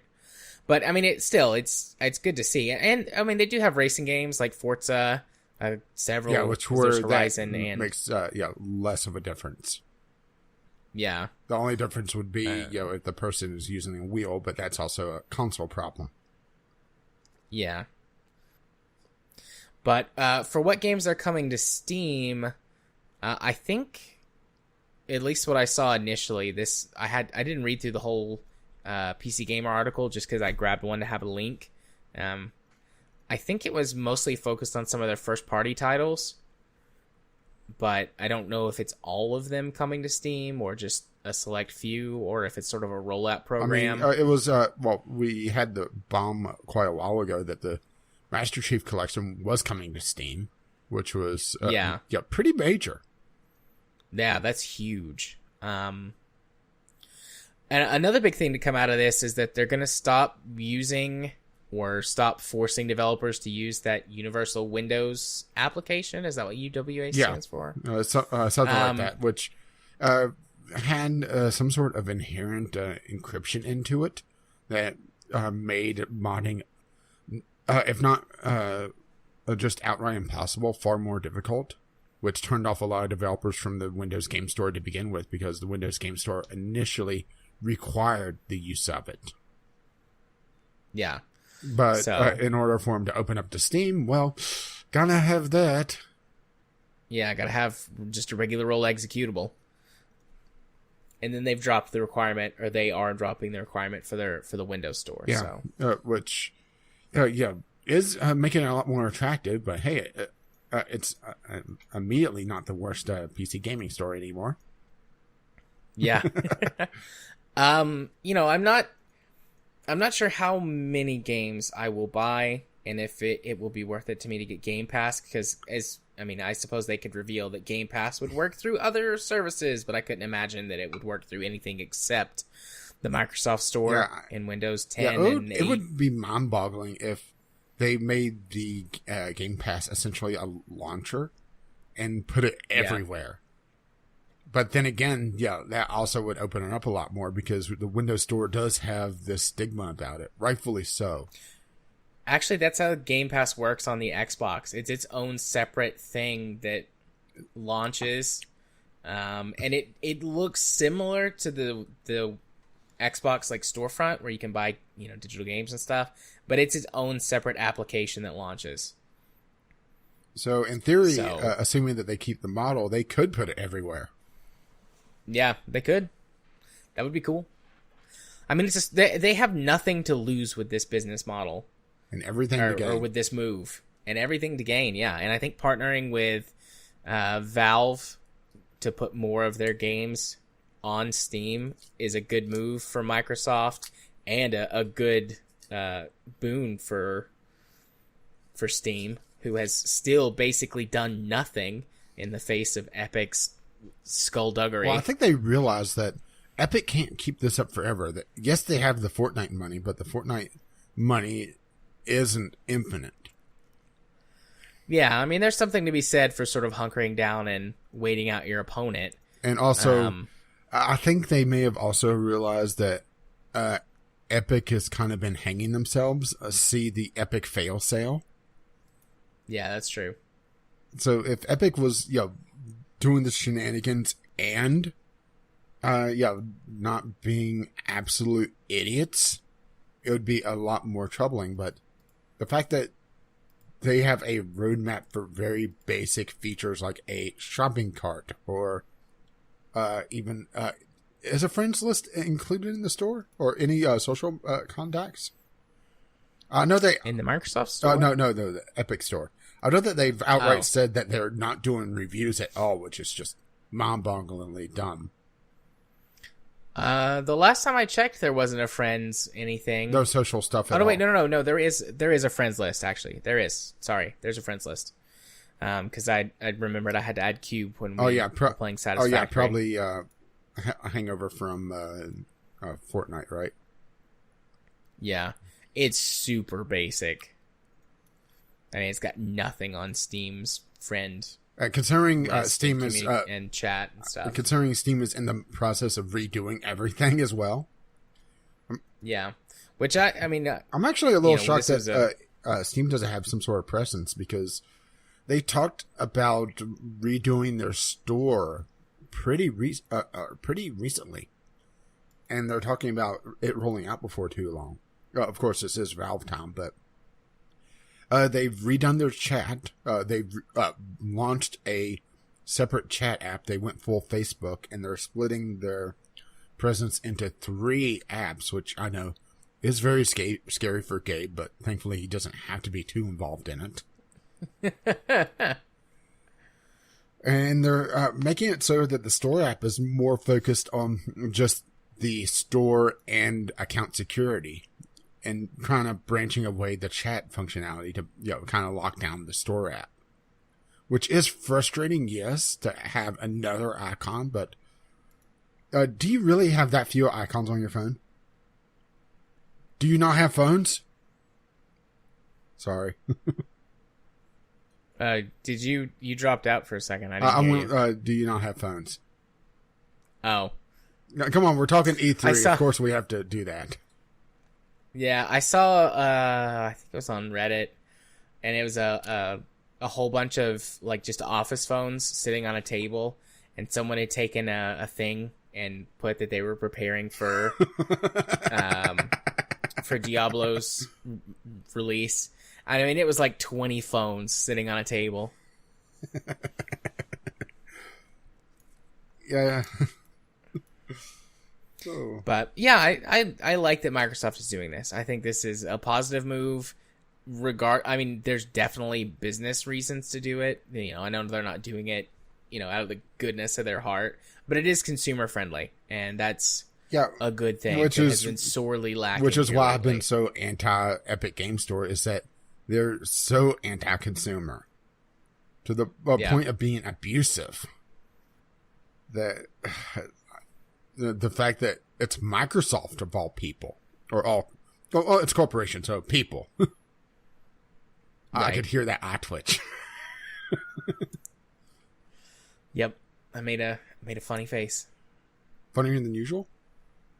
Yeah. Oh yeah, way funnier. Okie dokie. So our next news topic for the evening is the loot box ban bill is introduced to Senate with bipartisan support.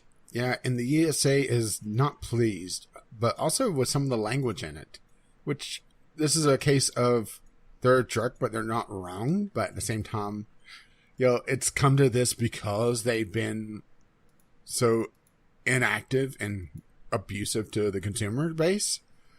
And, well, first of all, let's get this out here. The name of the bill, you already know that this is going to be one of those bills that it's going to drum up a lot of votes just because of the name of it. Mm-hmm. And are you wanting me to read it? Well, I was looking for it on here. The Protecting Children from Abusive Games Act. Mm-hmm. What is it with fag? Oh, God. I just realized what I said when I was being silly. PICFAG. PCFAG. The Protecting Children from Abusive Games Act. Oh, no, AGA. PICFAGA. That doesn't really make it any better. Now it's French. Great. Save me. Save me. Keep talking. Don't shut up. Victory! But this has come about, at least in the U.S., because the ESA has been stupid. The ESRB has been just moronic in their response to the outcry against loot boxes as Jared decides to go shoot up. I hear that. Yep. I didn't mute my mic this time. But the ESA they were the ones that put out this game contains microtransactions, in-game purchases, which was such a obfuscating tag that literally anything produced in, let's say, the last 10 years would have that tag. Just a smokescreen for loot boxes, and them actively coming out saying, we don't think it's gambling. The ESA sending their representatives to Hawaii when the first loot box ban on the state level came up, which was so ineffectual that it turned into a meme for a while on the internet. But yeah, it was a state level bill, so it didn't matter that much. But yeah, we've come up to the point now where the loot box ban is in the Senate. And with a name like that, it's going to be very tough to vote down, I think.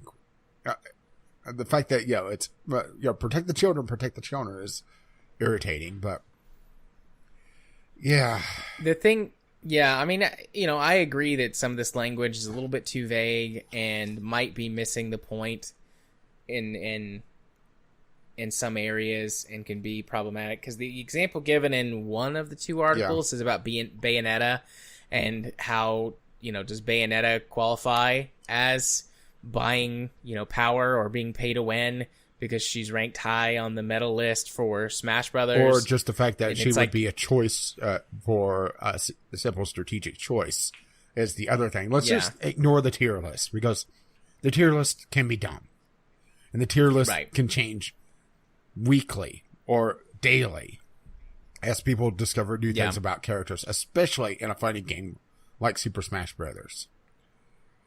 But just the choice of having Bayonetta as a strategic option, or having any downloadable characters under the bill's language, could be considered a pay-to-win mechanic, which, while it's a sucky move, especially in fighting games where they nickel and dime you, isn't something that jumps out to the average gamer's mind as a pay-to-win mechanic.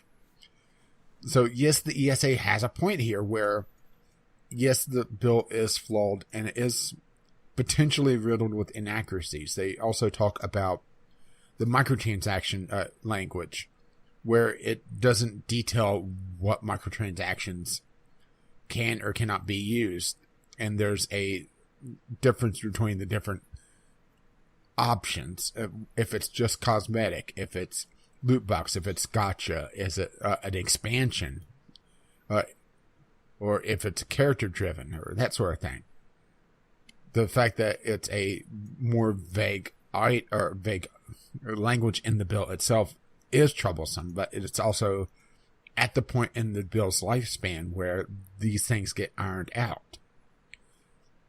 So so I honestly think this is the ESA. They are pointing out flaws, but I think they're not doing it to try to make the bill better. They're trying to make it sound stupid. They're trying to cover their asses. At this point, on the one hand, I kind of feel for them, because at the end of the day, it's better if the industry can self-regulate. We've had this conversation a bunch of times, but they have done they've done nothing.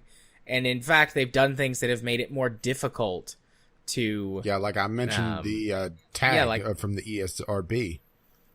Yeah, they've made it more difficult on consumers to be informed and stay, protected and things like that. So, not that they don't have a say or that their chance is completely gone, but, on the one hand, I feel for them, but on the other hand, it's fuck you guys. You had 2 decades worth of chances to, with loot boxes, it's more you've had, the last 10 years or so to do something about this, and you haven't. And now they forced your hand, and I don't know if there's anything you can actually do about it. This is the bed you've made, now lie in it, sort of deals.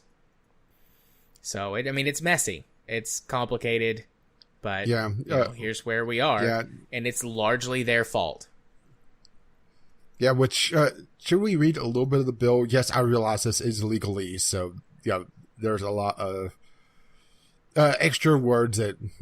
But the main thing about this, especially on the loot box ban, is they're talking about minor-oriented games, because they are thinking of the children. But, by just a side effect, because of how games are marketed, what is considered a minor-oriented game, and they don't really cover ratings from the ESRB as a guideline for this. So, because a game is marketed during, active times when children would watch TV, for example, would that be considered a minor-oriented game? Yeah. But minor-oriented game. The term minor-oriented game means an interactive digital entertainment product for which the target audience is individuals under the age of 18 and may be demonstrated by the subject matter of the product, the visual content of the product, the music or audio content of the product. So, hey, it has music kids like. I guess the big band era is about to come back outside of Cuphead. The use of animated characters or activities that appeal to individuals under the age of 18. The age of the characters or the models of the product. the presence of the product of celebrities who are under the age of 18 or celebrities who appeal to the individuals under the age of 18, the language used in the product. So, hey, it looks like cussing's about to come back in a big way or go away in a big way. One of the two. The content of materials used to advertise the product, which was what I was talking about, and the platforms on which such materials appear. So if a game advertises on social media, is it targeting children or targeting away from children? Good question, right? Yeah. The content of any advertising materials that appear in the product, the reliable empirical evidence relating to the composition of the audience of the product or the audience of the product as intended by the publisher or distributor of the product, or other evidence demonstrating that the product is targeted at individuals under the age of 18. So Fortnite's fucked. Yeah.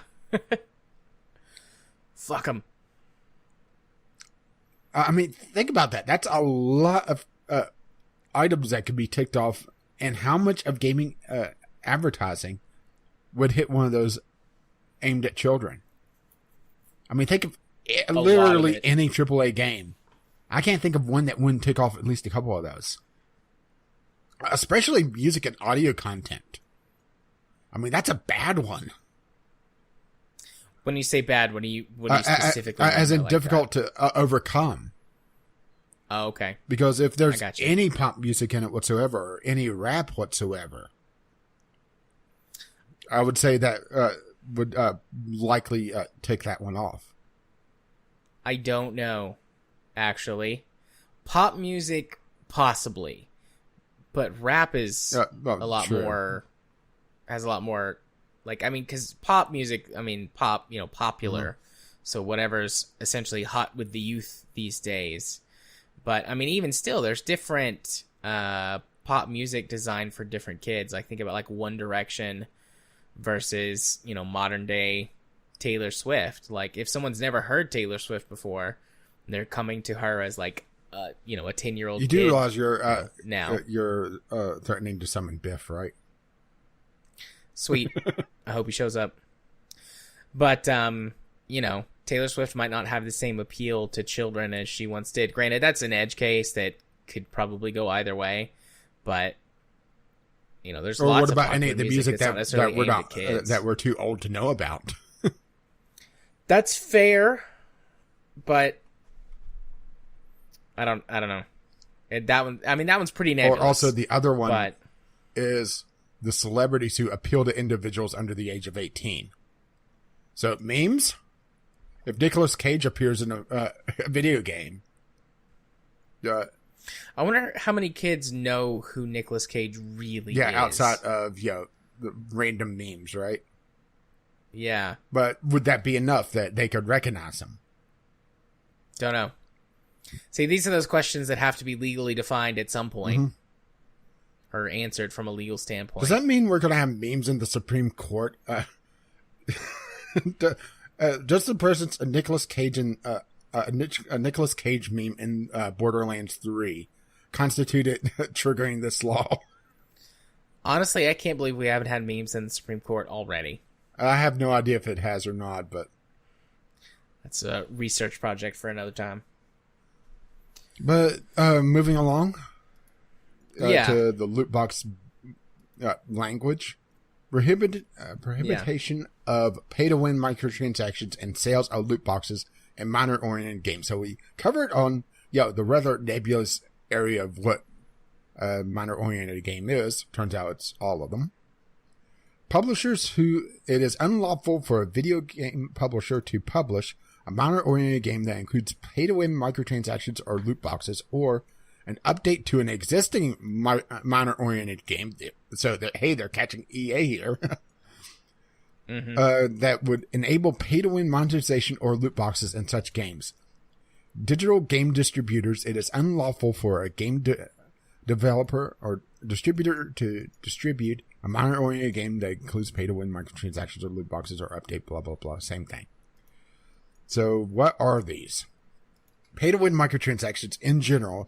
The term pay-to-win microtransaction means an add-on action to an interactive digital entertainment product that, with respect to interactive digital entertainment product that, from the perspective of a reasonable user of the product, so here's some nebulous language to begin with, is a game offering a scoring system. Wait, games still have scoring systems? A set of goals to achieve, a set of rewards, or a sense of interactive progression through the product's content, including but not limited to narrative progression, eases a user's progression through, here's part one, uses a user's progression through content otherwise available within the game without the purchase of such transaction. So a time skip, essentially, or a timer reset, or timer removal, I should say, or the shortcut mechanics. Assist a user in accomplishing an achievement within the game that can otherwise be accomplished without the purchase of such transaction. Assist a user in receiving an award associated in the game that is otherwise available in the association of within the game without the purchase of such transaction, or permits a user to access content of the game that had previously been accessible to the user but has been made inaccessible after the expiration of a timer or a game or number of game attempts, or with respect to an interactive digital entertainment product that, from the perspective of a reasonable user of the product, is a game featuring competition with other users, provides a user with a comparative advantage with respect of the game's competitive aspects over users who do not make such a transaction. Oh, what a word mouthful, huh? Yes, indeed. So, in other words, there's a lot of things that would trigger, wouldn't it? Yeah. A huge amount of games. I do see how the ESA can point at that and say, that's bad, yo. But at the same time, this is, the hammering out phase. The ESA would get a lot of respect from me if they came in and said, this is bad, this is how it should be worded, and work with the lawmakers, but they're not going to do that. No, not in any sort of productive way. And, but, yeah, pay-to-win microtransactions, do we need to go into that? I don't think so. Loot box. The term loot box means an add-on transaction to an interactive digital product that, in a randomized or partly randomized fashion, unlocks a feature of a product or adds or enhances the entertainment value of the product, or allows the user to make one or more additional add-on transactions that the user could not have made without making the first add-on transaction, and the content of which is unknown to the user until after the user has made the first add-on transaction. So, yeah, I definitely see how they could say that this covers a lot of options. But also, what exactly is enhancing the entertainment value of a product? Because that could fall under cosmetics as well. Yeah, I mean, that could be a lot of stuff. Anything that, enhances the entertainment value of the product. Cosmetics, loot, which technically could be more cosmetic or not, levels, characters, expanded content of any kind, like that all enhances the product. Ooh. Sorry, I'm I was reading the exclusions. Difficulty modes are an exclusion. Cosmetic alterations are considered an exclusion. And additional game content that eases a user's progression through content otherwise available within the product without the purchase of such transaction. There's actually a typo there. Assist the user in accomplishing an achievement in the product that could otherwise be accomplished without the purchase of such a transaction. Assist the user in receiving an award associated with the product that otherwise available in association with the product without purchase of such a transaction. And permits a user to continue to access content of the product that had previously been accessible to the user but had been made inaccessible after the expiration of a timer or a number of gameplay attempts, or it provides a competitive advantage over the other users with respect to the product's competitive aspects. So the additional game content does fall under an exclusion clause, which is interesting. Yeah, the lawyers are going to have fun with this if this goes through as is. Yeah. I'm not going to go out and say be... that it's a bad bill. I do see the flaws in it. It's in your ingredient. But at the same time, we need to take a step somewhere. And this does seem like a good first step of a rough draft of a good bill. Yeah. I agree with that. It's a good first step. I just hope that it gets hammered on a bit more.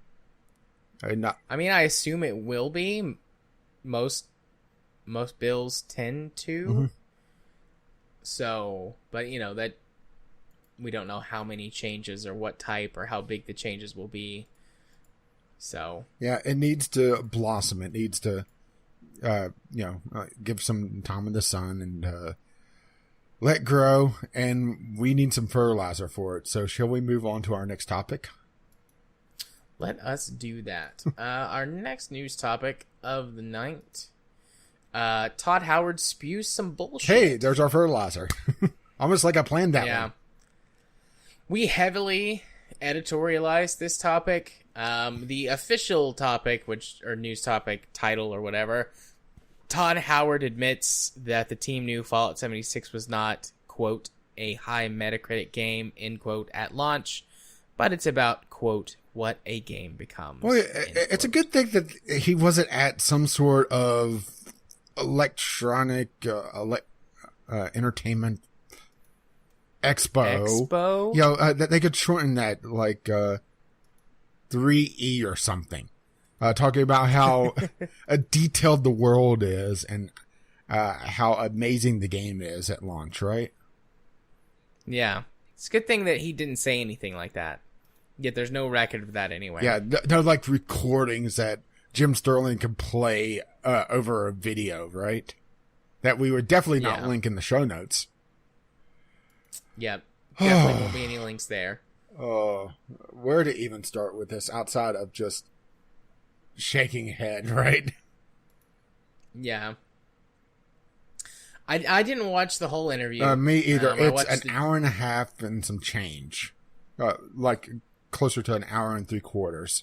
And it covers a lot of topics. And this is more laser focused on just Fallout 76 and the fact that they're following the industry trend of a launch doesn't matter in their eyes as long as they get the game out in a state. Not even a playable state in Fallout 76's case, it seems. And just fix it later.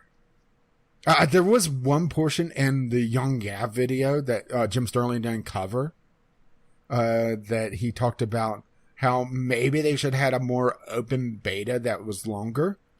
Also known as I don't know, I'm going to pull a phrase out of my ass and say a testing phase, a beta test, and not just a server stress test.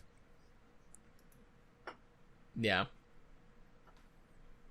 Yeah, I didn't watch the Young A video, so I didn't see that. But, yep, that makes sense that they should have done that.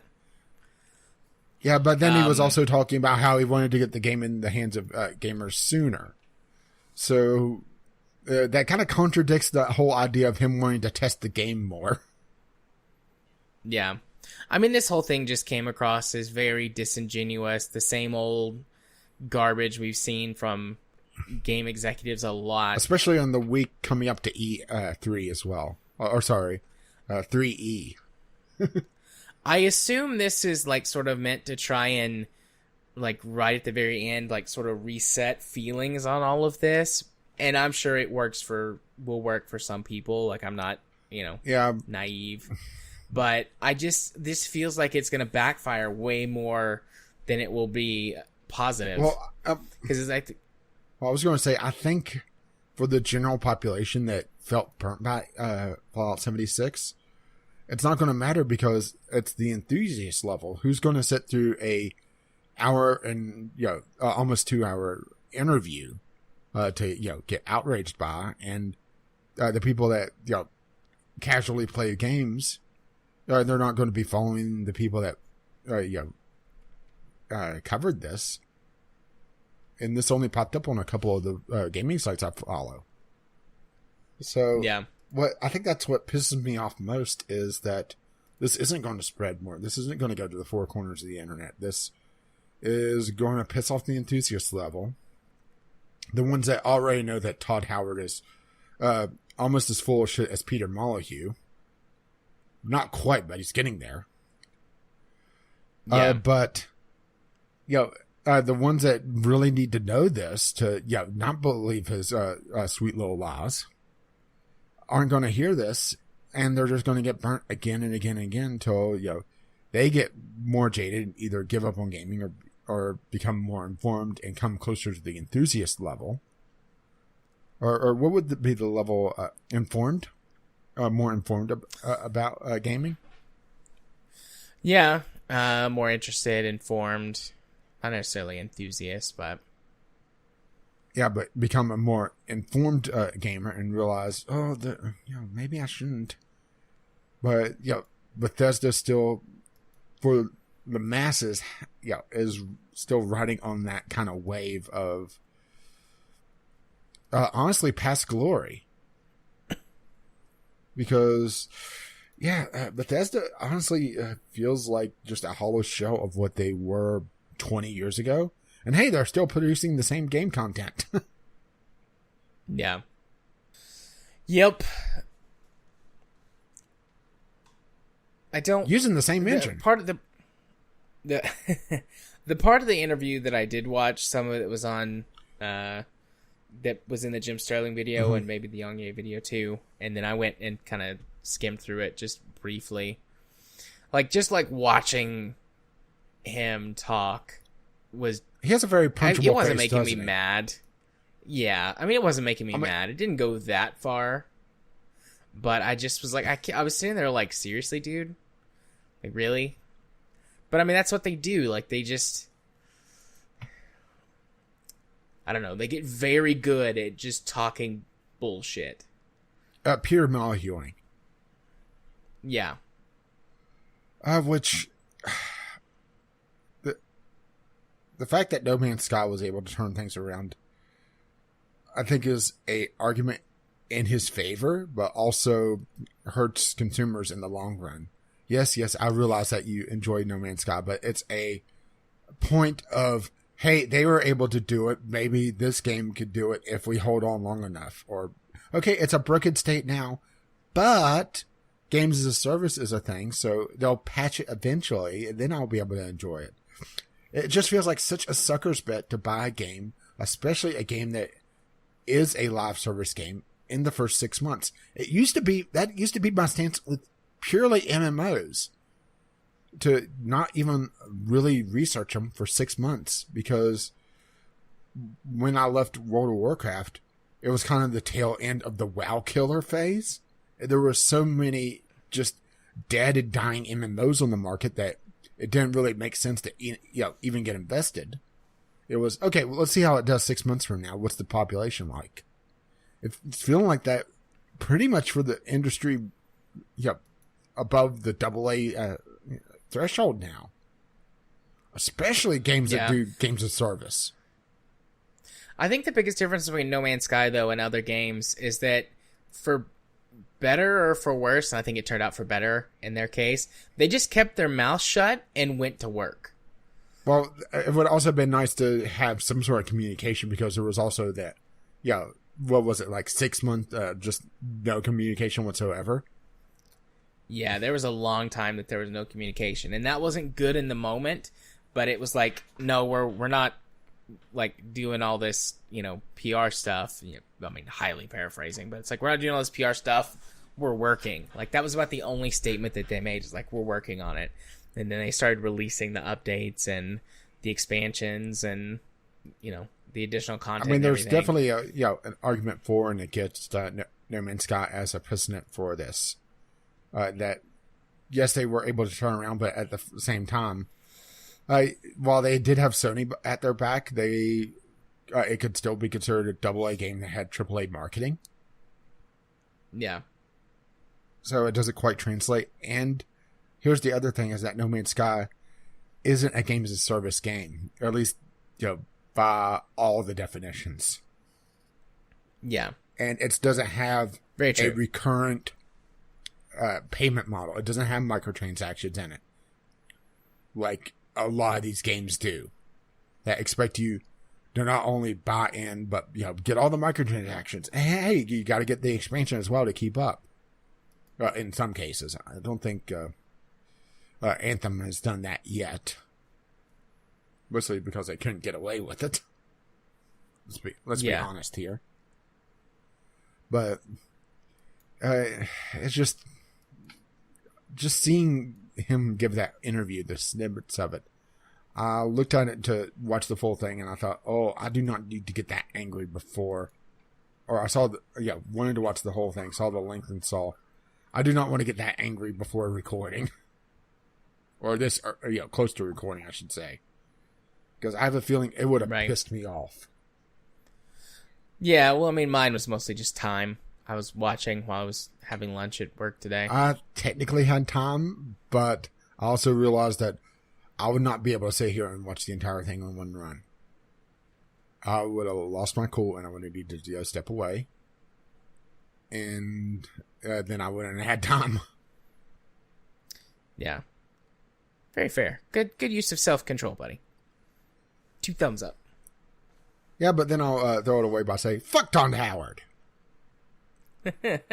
Well, he did talk some shit, so there's only so much we can do. Yeah, and hey, he's going to talk about Fallout 76 at 3E. Yeah, I'm not really. Well, I mean, I'm not neither looking forward to nor not looking forward to that. It's just a thing that he's gonna do. Yeah, we're gonna have to find like some bed music of just lies. Alrighty. Yeah. Ready to move on? Yeah, I believe so. Sorry, I was just looking at time. Yeah. So we'll get through as much as we can, but we're coming up to pumpkin hour.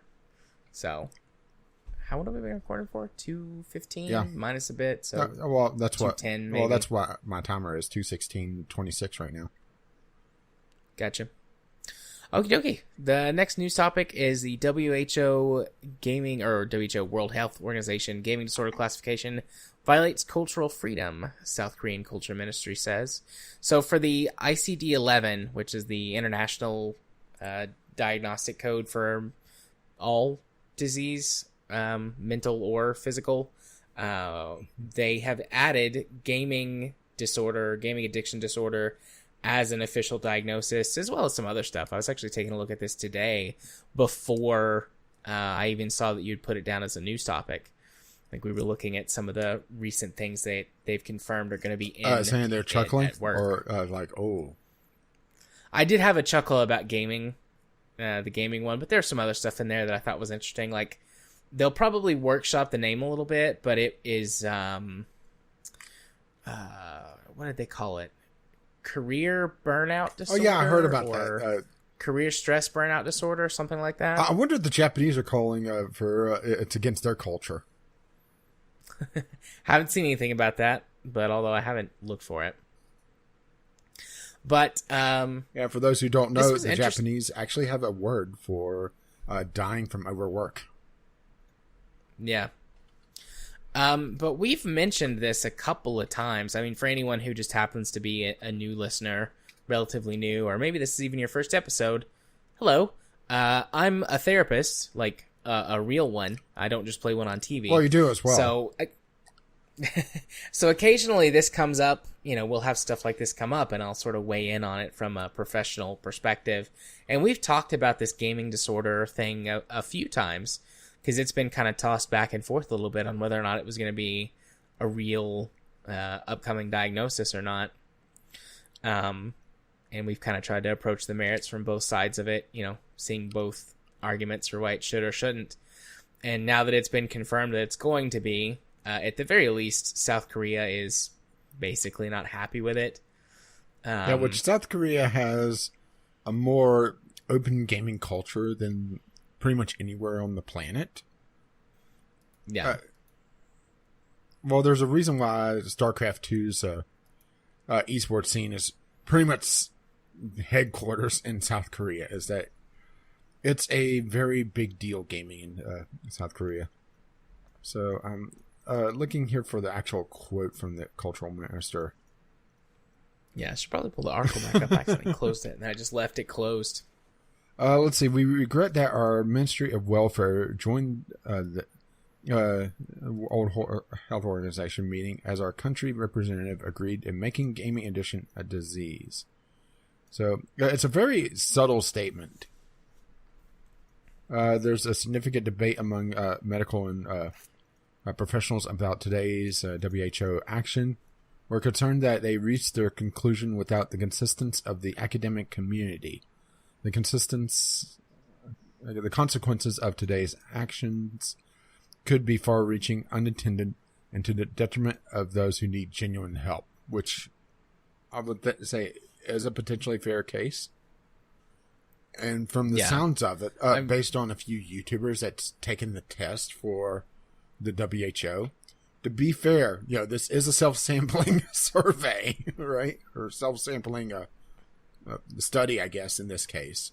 A self-reporting study.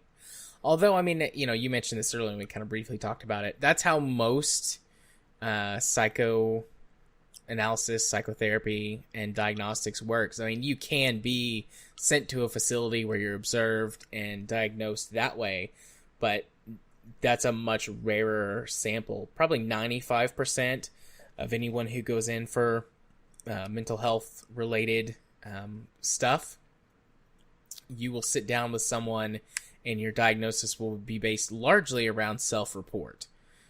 For some things like schizophrenia, manic episodes, which are brought on as part of bipolar, there's some like really specific stuff. I won't get too off in the weeds, but there are certain things that symptoms present, and it's like, okay, that's a symptom. It probably means this thing or that thing. But a lot of times it's like, with depression and anxiety, increased anger, things like that, there's no real way to test it. Like, I can't get a blood sample and tell you, oh, yes, your depression level is, XYZ. I like to see you try to take a blood sample. You'll get a blood sample. It may not be mine. Wink. But, you can't do that. So, probably 95% of mental health diagnoses are based on self-report. Yeah, I pulled up... or a combination of self-report and then some other symptomology, depending on what symptoms are present. Yeah, I pulled up the GameIndustry.biz article and I added it to the show notes because it looks like it has a little bit more. But mostly it seems like it's going between not the fact that it is a disorder, but more how to treat it. If it's just a matter of moderation or clinical treatment. Which is an interesting way to phrase it, Or are they just saying that it's, we don't think this is a thing, or we disagree with how you're treating it? And it seems like there's just a split on where it's going. But then again, a recent academic report estimated the gaming disorder classification could cost South Korea economy $9 billion. So, they definitely have an interest in this. Yeah.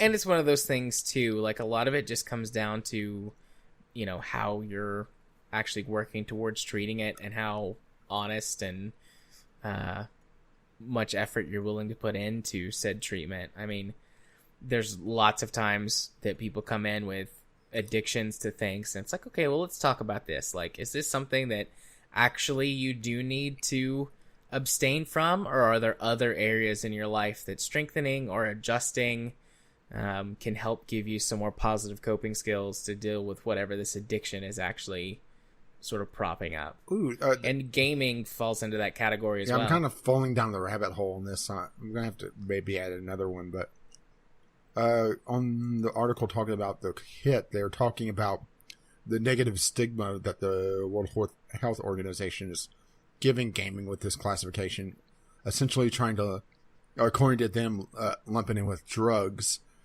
and talking about how would any self-respecting parent allow their child to get a job in the gaming industry, almost equating it to a drug dealer.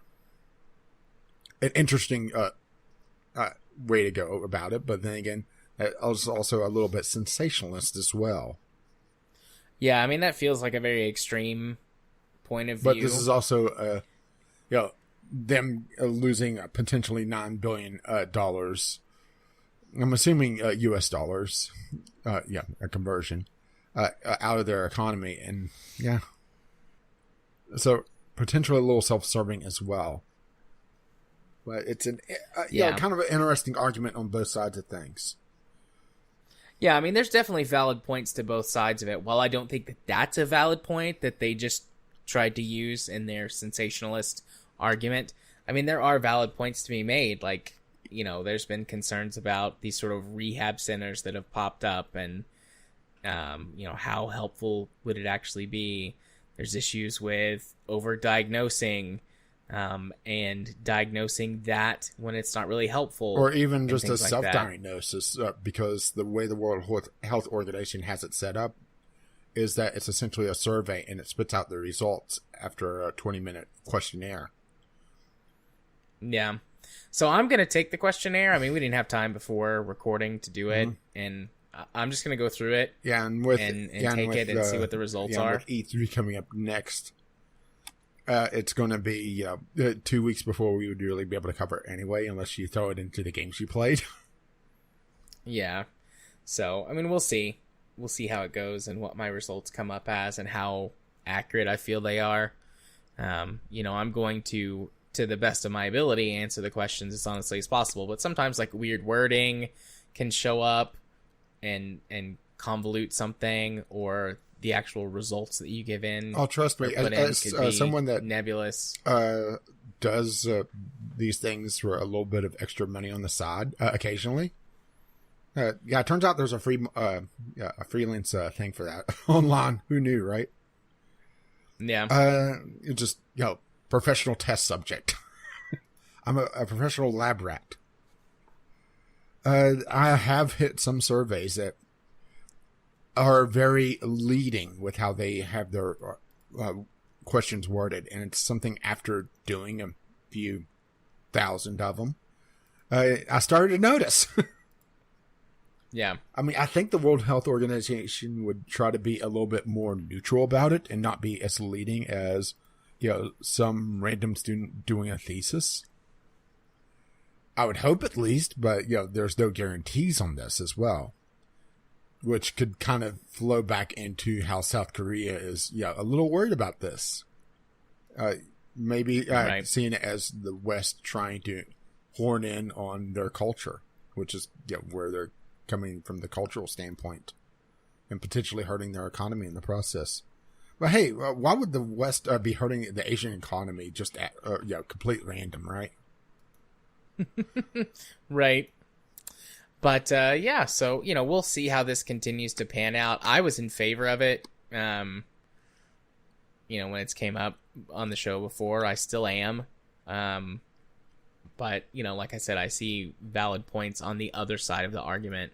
It's not all, sensationalist garbage or whatever. Yeah, which... There's definitely some valid points to be made. That's the problem with modern media, is that the sensationalist garbage... the fake news! It gets a lot further than a rational, valid point these days, unfortunately. Yep. All right. Let's see. Do we have one news topic we left? have one more. Yeah, we got one more. So, Clicker Heroes is removed from the App Store. That's Apple iTunes. After Chinese company clones the game, claims the trademark, and requests removal. Yeah, which this is a fluke on the Chinese copyright law, where you don't have to prove that you did it first. You have to just trademark it first. And Clicker Heroes did not trademark their game in China because they didn't realize, one, they had to do that, and two, this fluke of the law. And this is not the first time this has happened. It's just the first time that it's happened to a mobile game, or that's gotten enough publicity that's come upon our radar. Yeah, they've done this with lots of physical products. Like they've done this. The best example I have is Mini Cooper. They copied the design of the Mini Cooper and kicked them out of the country and said you can't sell your cars here anymore. And then immediately released a Chinese version of the Mini Cooper, but with a K. And yeah, with the the Chinese English accent, it's completely different.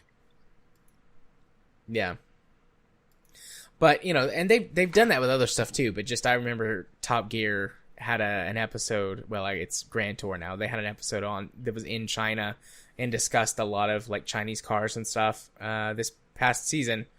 I believe it was this past season, and they talked about that, how that China has stolen car designs before, and then basically just said in court, like, no, we made it first in China, so that counts for us. You can't do anything to us legally. Yeah, which they've set up the law to be able to do that, and hey, it's happening in the gaming market now, in the mobile market at least, but the developer of Clicker Heroes has basically said that they're not even going to bother trying to re-release in China because the only way to do so is to change the name and go through a rather expensive licensing process. And also to launch a game in China, you actually have to have it locally published through a third party, essentially. So they've just counted China as a loss. Let's see... They actually lost the game worldwide for a time just because of the or the copyright dispute, and after it fell through, the Chinese went to Apple and said, "Hey, they're stealing our game."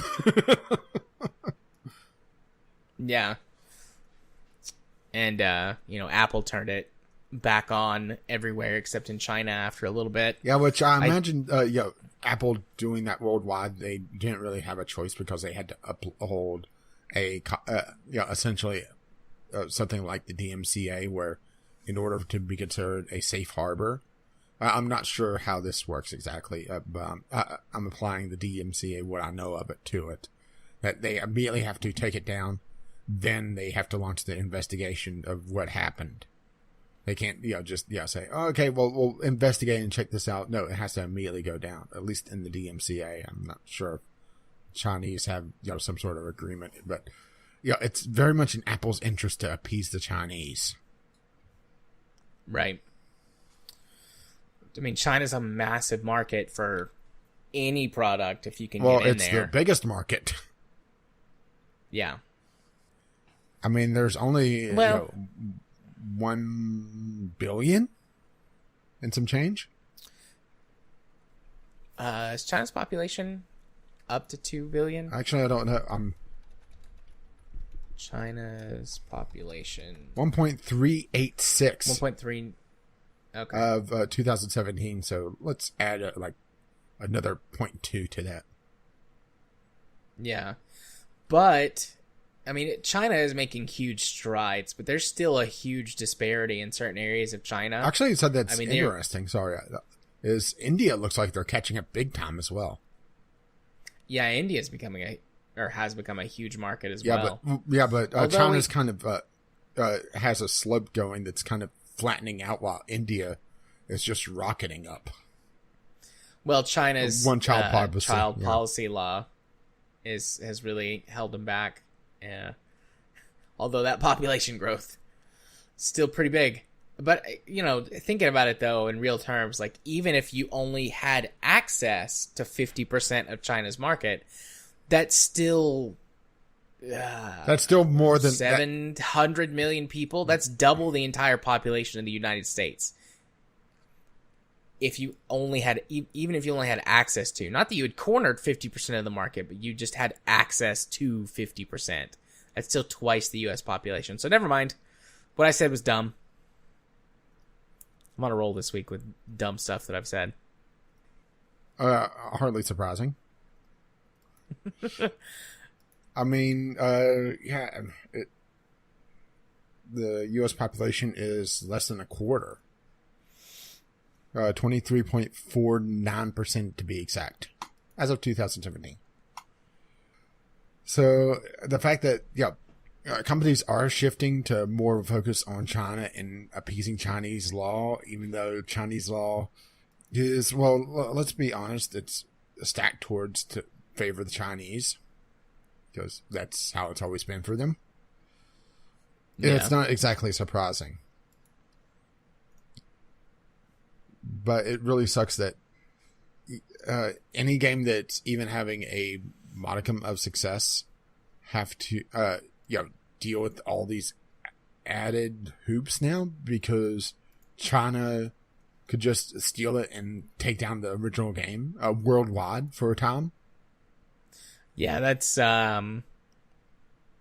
seems like way too much power there with that, or way too much ability to do something like that. Mm-hmm. I don't know exactly the right way to say it, but I think I know. Like, that seems like an extreme overreach. It is China, though, so. Yeah, I just have to wonder, how long can China just abuse that, though, without having some sort of, I don't know, tariff put on them or something. Sorry. I'm on political prodding this week, I guess. That's all right.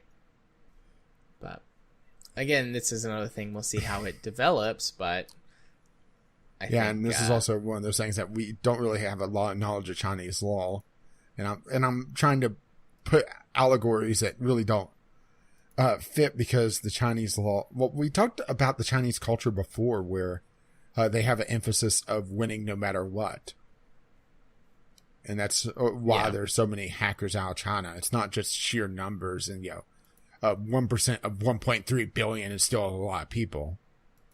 Or 1% of a population that is playing a particular game.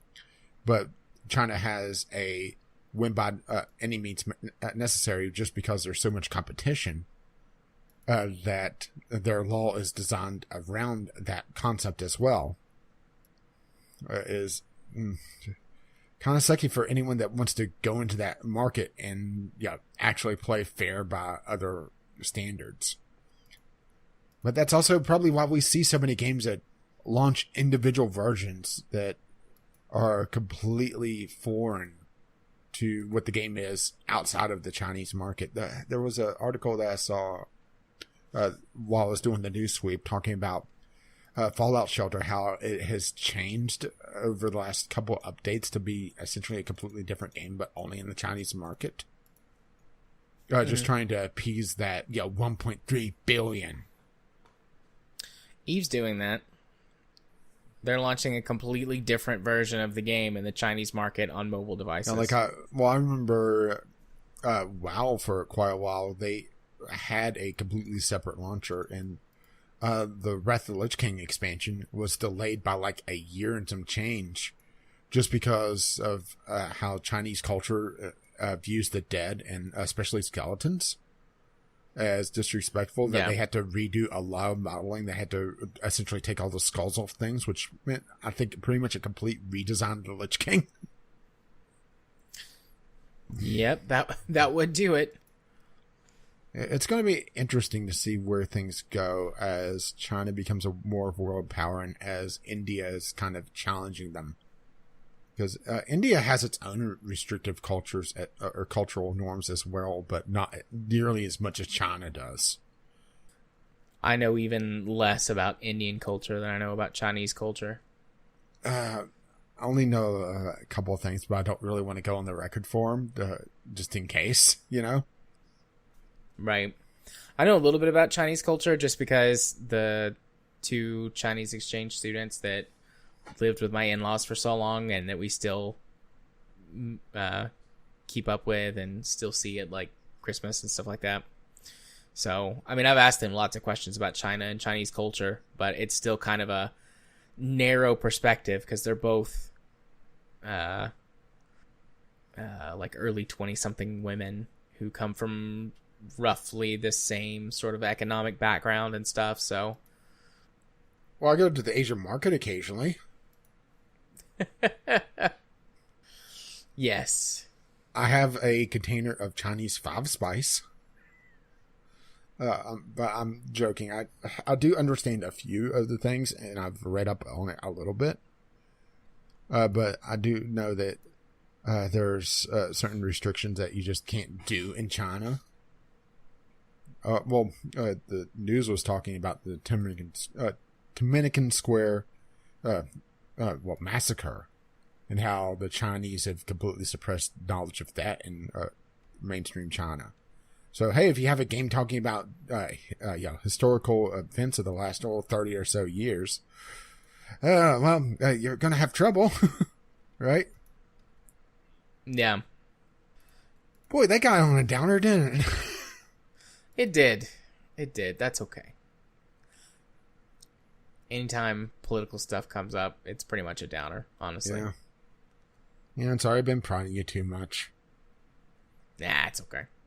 I'll be more gentle. Thanks, I appreciate that. So I suppose the next thing, if we're quick, we can get through Discovery Queue. Yeah, let's go Discovery Queue and then wrap up. I didn't have one last week, but we don't have much in Community Corner outside of no game night next week because Jared needs to catch up on his E3 stuff to have hopefully an extravaganza. But if you used to contribute on the VGL Community Corner, you can do so. VGLpodcast@gmail.com or VGL Podcast on the Twitter. And now hit our theme music. Indeed. And I got one immediately once again. I did too this week. And went to copy and paste, but I still had a copy of the other article. I got Void Bastards. Oh, you bastard. I got Void Bastards. All right, keep going. Void Bastards, inspired by BioShock and System Shock, Void Bastards is a revolutionary new strategy shooter that will test your wits as well as exercise your aim. So, a first-person shooter has a very, very Borderlands look to it, but I think it's just the art style that they've gone for. A very comic book-esque art style, not as strong a cell shading. Yeah, I agree with that. I definitely could see some of the System Shock roots to this, especially in how the ships are laid out. It's a very interesting looking game, and I'm just kind of padding while you search. Or do you have a comment on this since you saw this as well? It looks like it has. It looks like it has some secondary ways to deal with things. So it's more stealth based as well, or options for stealth with additional. Additional options to take care of enemies, which is always a nice thing to see. Too often these first-person games, they tend to be just either straight-up shoot 'em ups or straight-up stealth. But it looks like this is a interesting mixture of the two. But you were saying?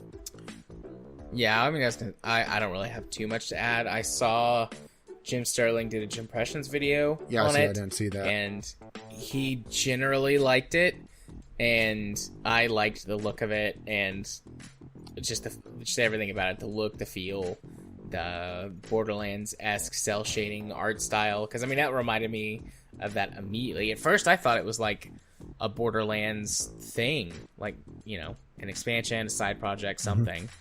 But then I realized. Yeah, but it turns out I'm the Void Bastard. So, yeah. So, I mean, I'm very interested in that. Yeah, me as well, obviously. So, do you have another one? Nope. Okay, so how about some Conan the Barbarian? Conan Unconquered. Essentially Stronghold mixed with Conan with some extra city building aspects thrown in as well from the looks of it.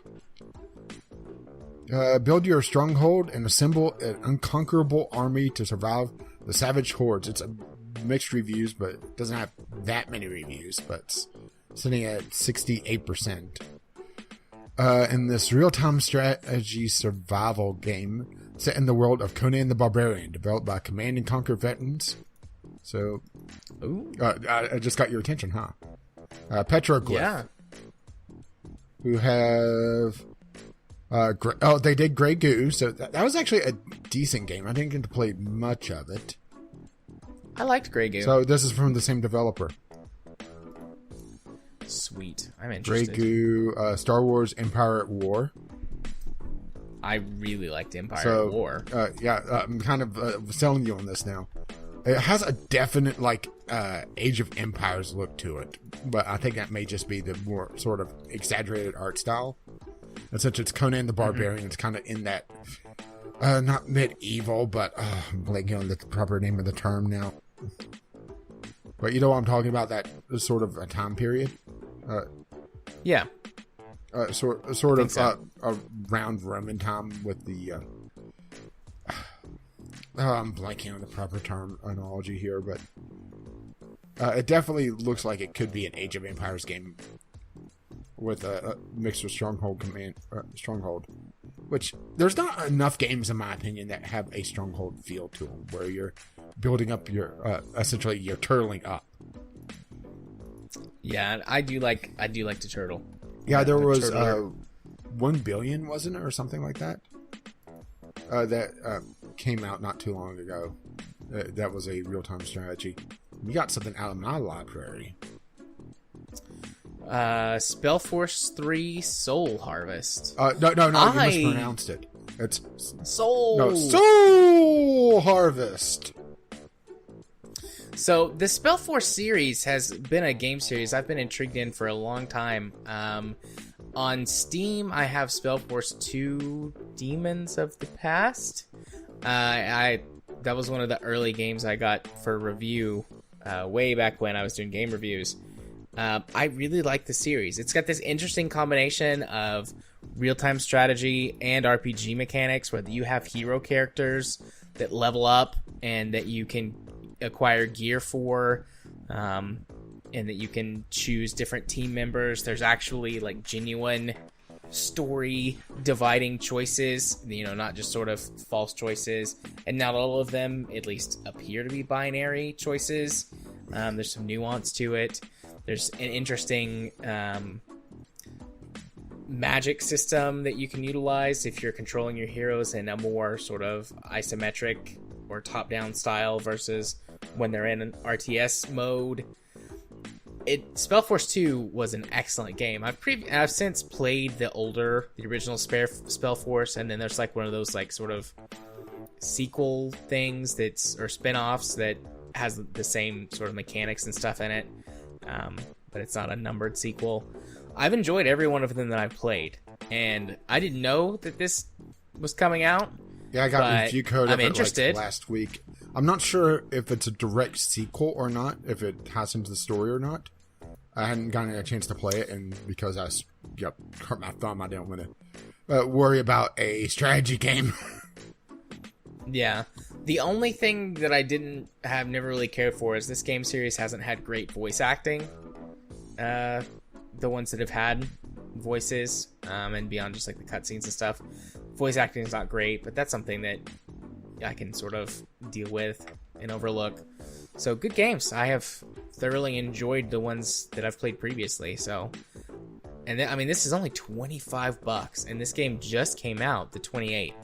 So, the fact that that's its price makes me happy. So I'm up. Yeah. The Twain. Wait, I've got a lot of trains today. Yes, we're very proud of you. I'm just waiting for it to pass. See, this one's a lot louder. It is louder. Okay, I think it's passing now, but I think it's good enough. So, Gato Roboto, Mr. Roboto.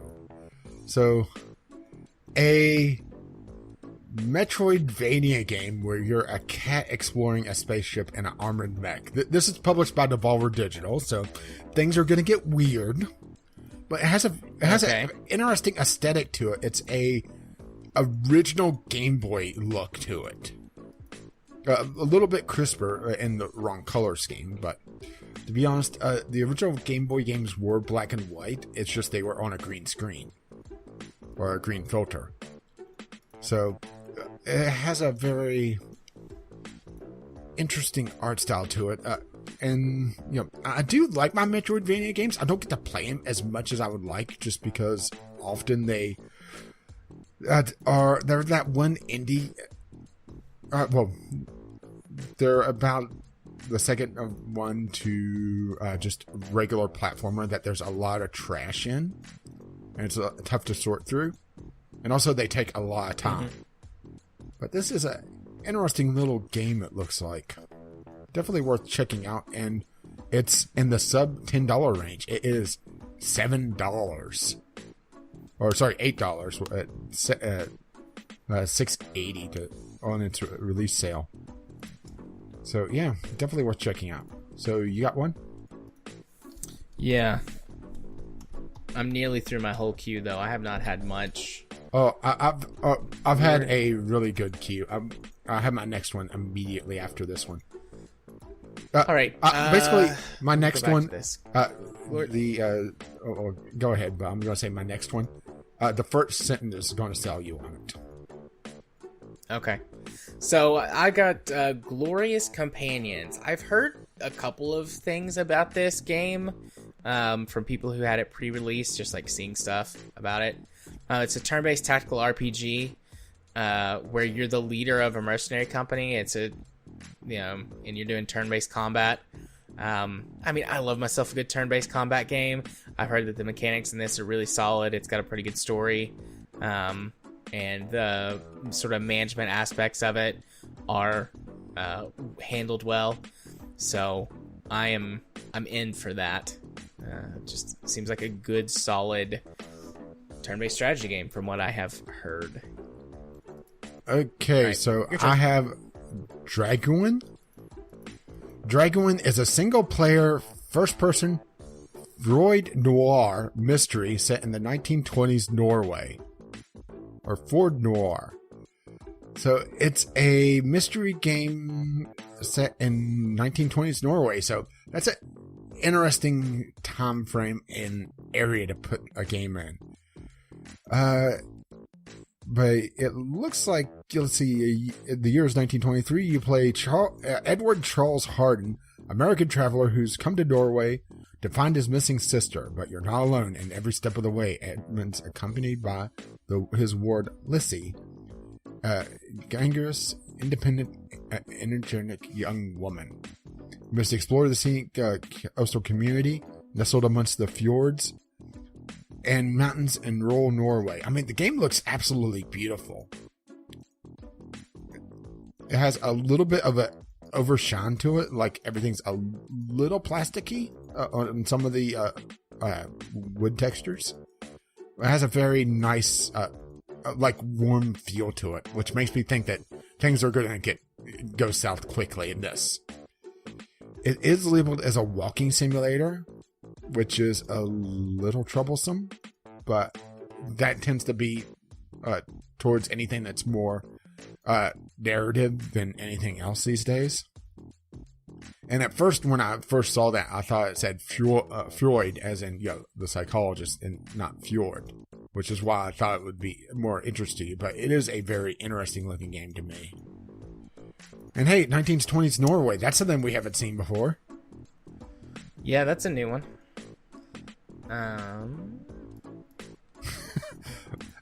It keeps giving me this. No, ignore. I do not want Elder Scrolls again.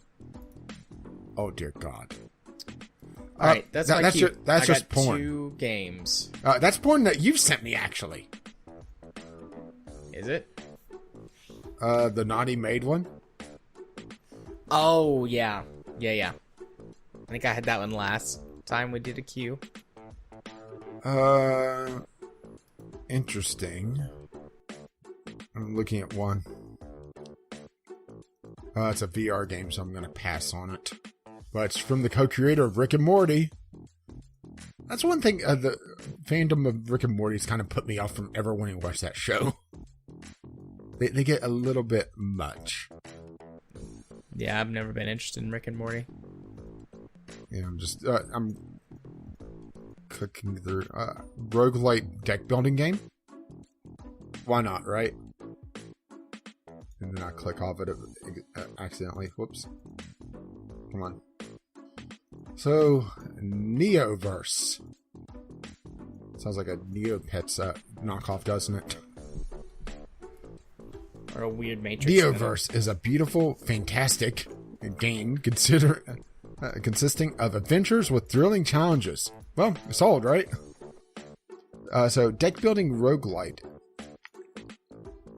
I mean, it looks interesting, but it's one of those things that deck building games is more gameplay focused. I am a little concerned about the Chinese it looks like in this. Or at least the kanji, which, yeah. Especially since it's an $18 game, which is also a weird number, isn't it? Maybe it's a conversion. Yeah, that's what I was thinking. Let's see. It's not as good as Slay the Spire. Way too easy and too slow. Deck building is very restrictive, according to one of the negative reviews. There's a lot of reviews, but there's a lot of them are in kind of semi-broken English, which it's hard to tell if that's fake or not these days, right? I mean, it's worth checking out if you've played Slay the Spire to death and you want an early access title. Let's see. Don't mind me. Now's the moment. I've chosen to eat my apple. Dioverse is already ready to launch. Well, there wasn't an early access, right? So that you can access it early, but still pay money. But then they're not held responsible for issues because it's an early access. Hang on, I wanted to go check this on the visual novel database, but I found a visual novel that doesn't look like immediate shit. So, even though it has a title that's a little troublesome. Sangurini, Love Triangle Trouble, which, like I said, it sounds a little troublesome. So I'm heading to the visual novel database to see what is up with this. So don't mind me. Go check it out. Let's see. It's ranked in a medium visual novel at the 10 to 30 hour range. Hey, it has incest, so there you go, right? I almost choked on a bite of my apple when you said, hey, there's incest. There you go, right? Should I go look for a new co-host? No, I lived. I got it. I swallowed my apple. It's a really big apple. It's not very good. I'm glad I've got peanut butter. Something to make it sweet. But yeah, it looks like it's make it better. The reason why I went to the visual novel database is that it gives me more information on exactly what's going on. It looks like it's a comedic, almost satire of the love triangle trope in visual novels and anime, which is interesting. It does have some naughty content, so that will interest Jared. Yeah, there is, like I said, there is an incest storyline in it, but it looks like it's a choice of storyline. It's not a kinetic novel like our last game club was. So hey, choice that matters, right? Yeah, multiple endings, and it has some cutscenes that have a chibi-like art style or some sort of super deformed art style. Overall, art-wise, looks fairly decent. Yeah, there's the chibi art style. Art-wise, looks pretty decent. It looks like it's been fairly well received. And looks like it's a fully featured visual novel with some semi-decent voice acting, which is kind of a rarity for Steam. There's plenty of immature pervy humor, according to one of the reviewers.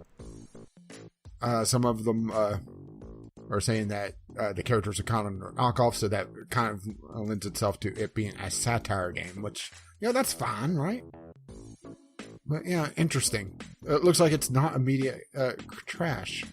And it's actually rated in the 8s and 9s. So yeah, there you go. Oh, here we go. And you don't have this one? So hey, I got another one on the list. I make myself work so hard on my show notes. Sonic Team Racing. It's Sonic. It's racing. It's a team. There's a focus on team gameplay this time around with some sort of tag mechanic, if I recall correctly. With a cooperative gameplay element with either AI or human players. it does. If memory serves, they are trying to do more of a balanced storyline or a balanced single player mode. The original Sonic Racing Transformed, it kind of peaked out in the late game where the challenges started getting so difficult it was very hard to progress in single player. So yeah, and my last game looks like trash, so I'll skip that. So hey, I'm through my queue. Only added half of it. No, bad queue this week then. Yeah, really. Yeah, maybe I should have installed Void Bastards from you. Well, that's okay. I am 3/4 of the way through this apple. It's a very large apple. I've also been eating it slowly so as to not be too loud. I've muted a couple of times, but... Oh, yeah, eat it. If I needed to talk. But that means it's time for me to say, hey, Rage, hit it with the socials.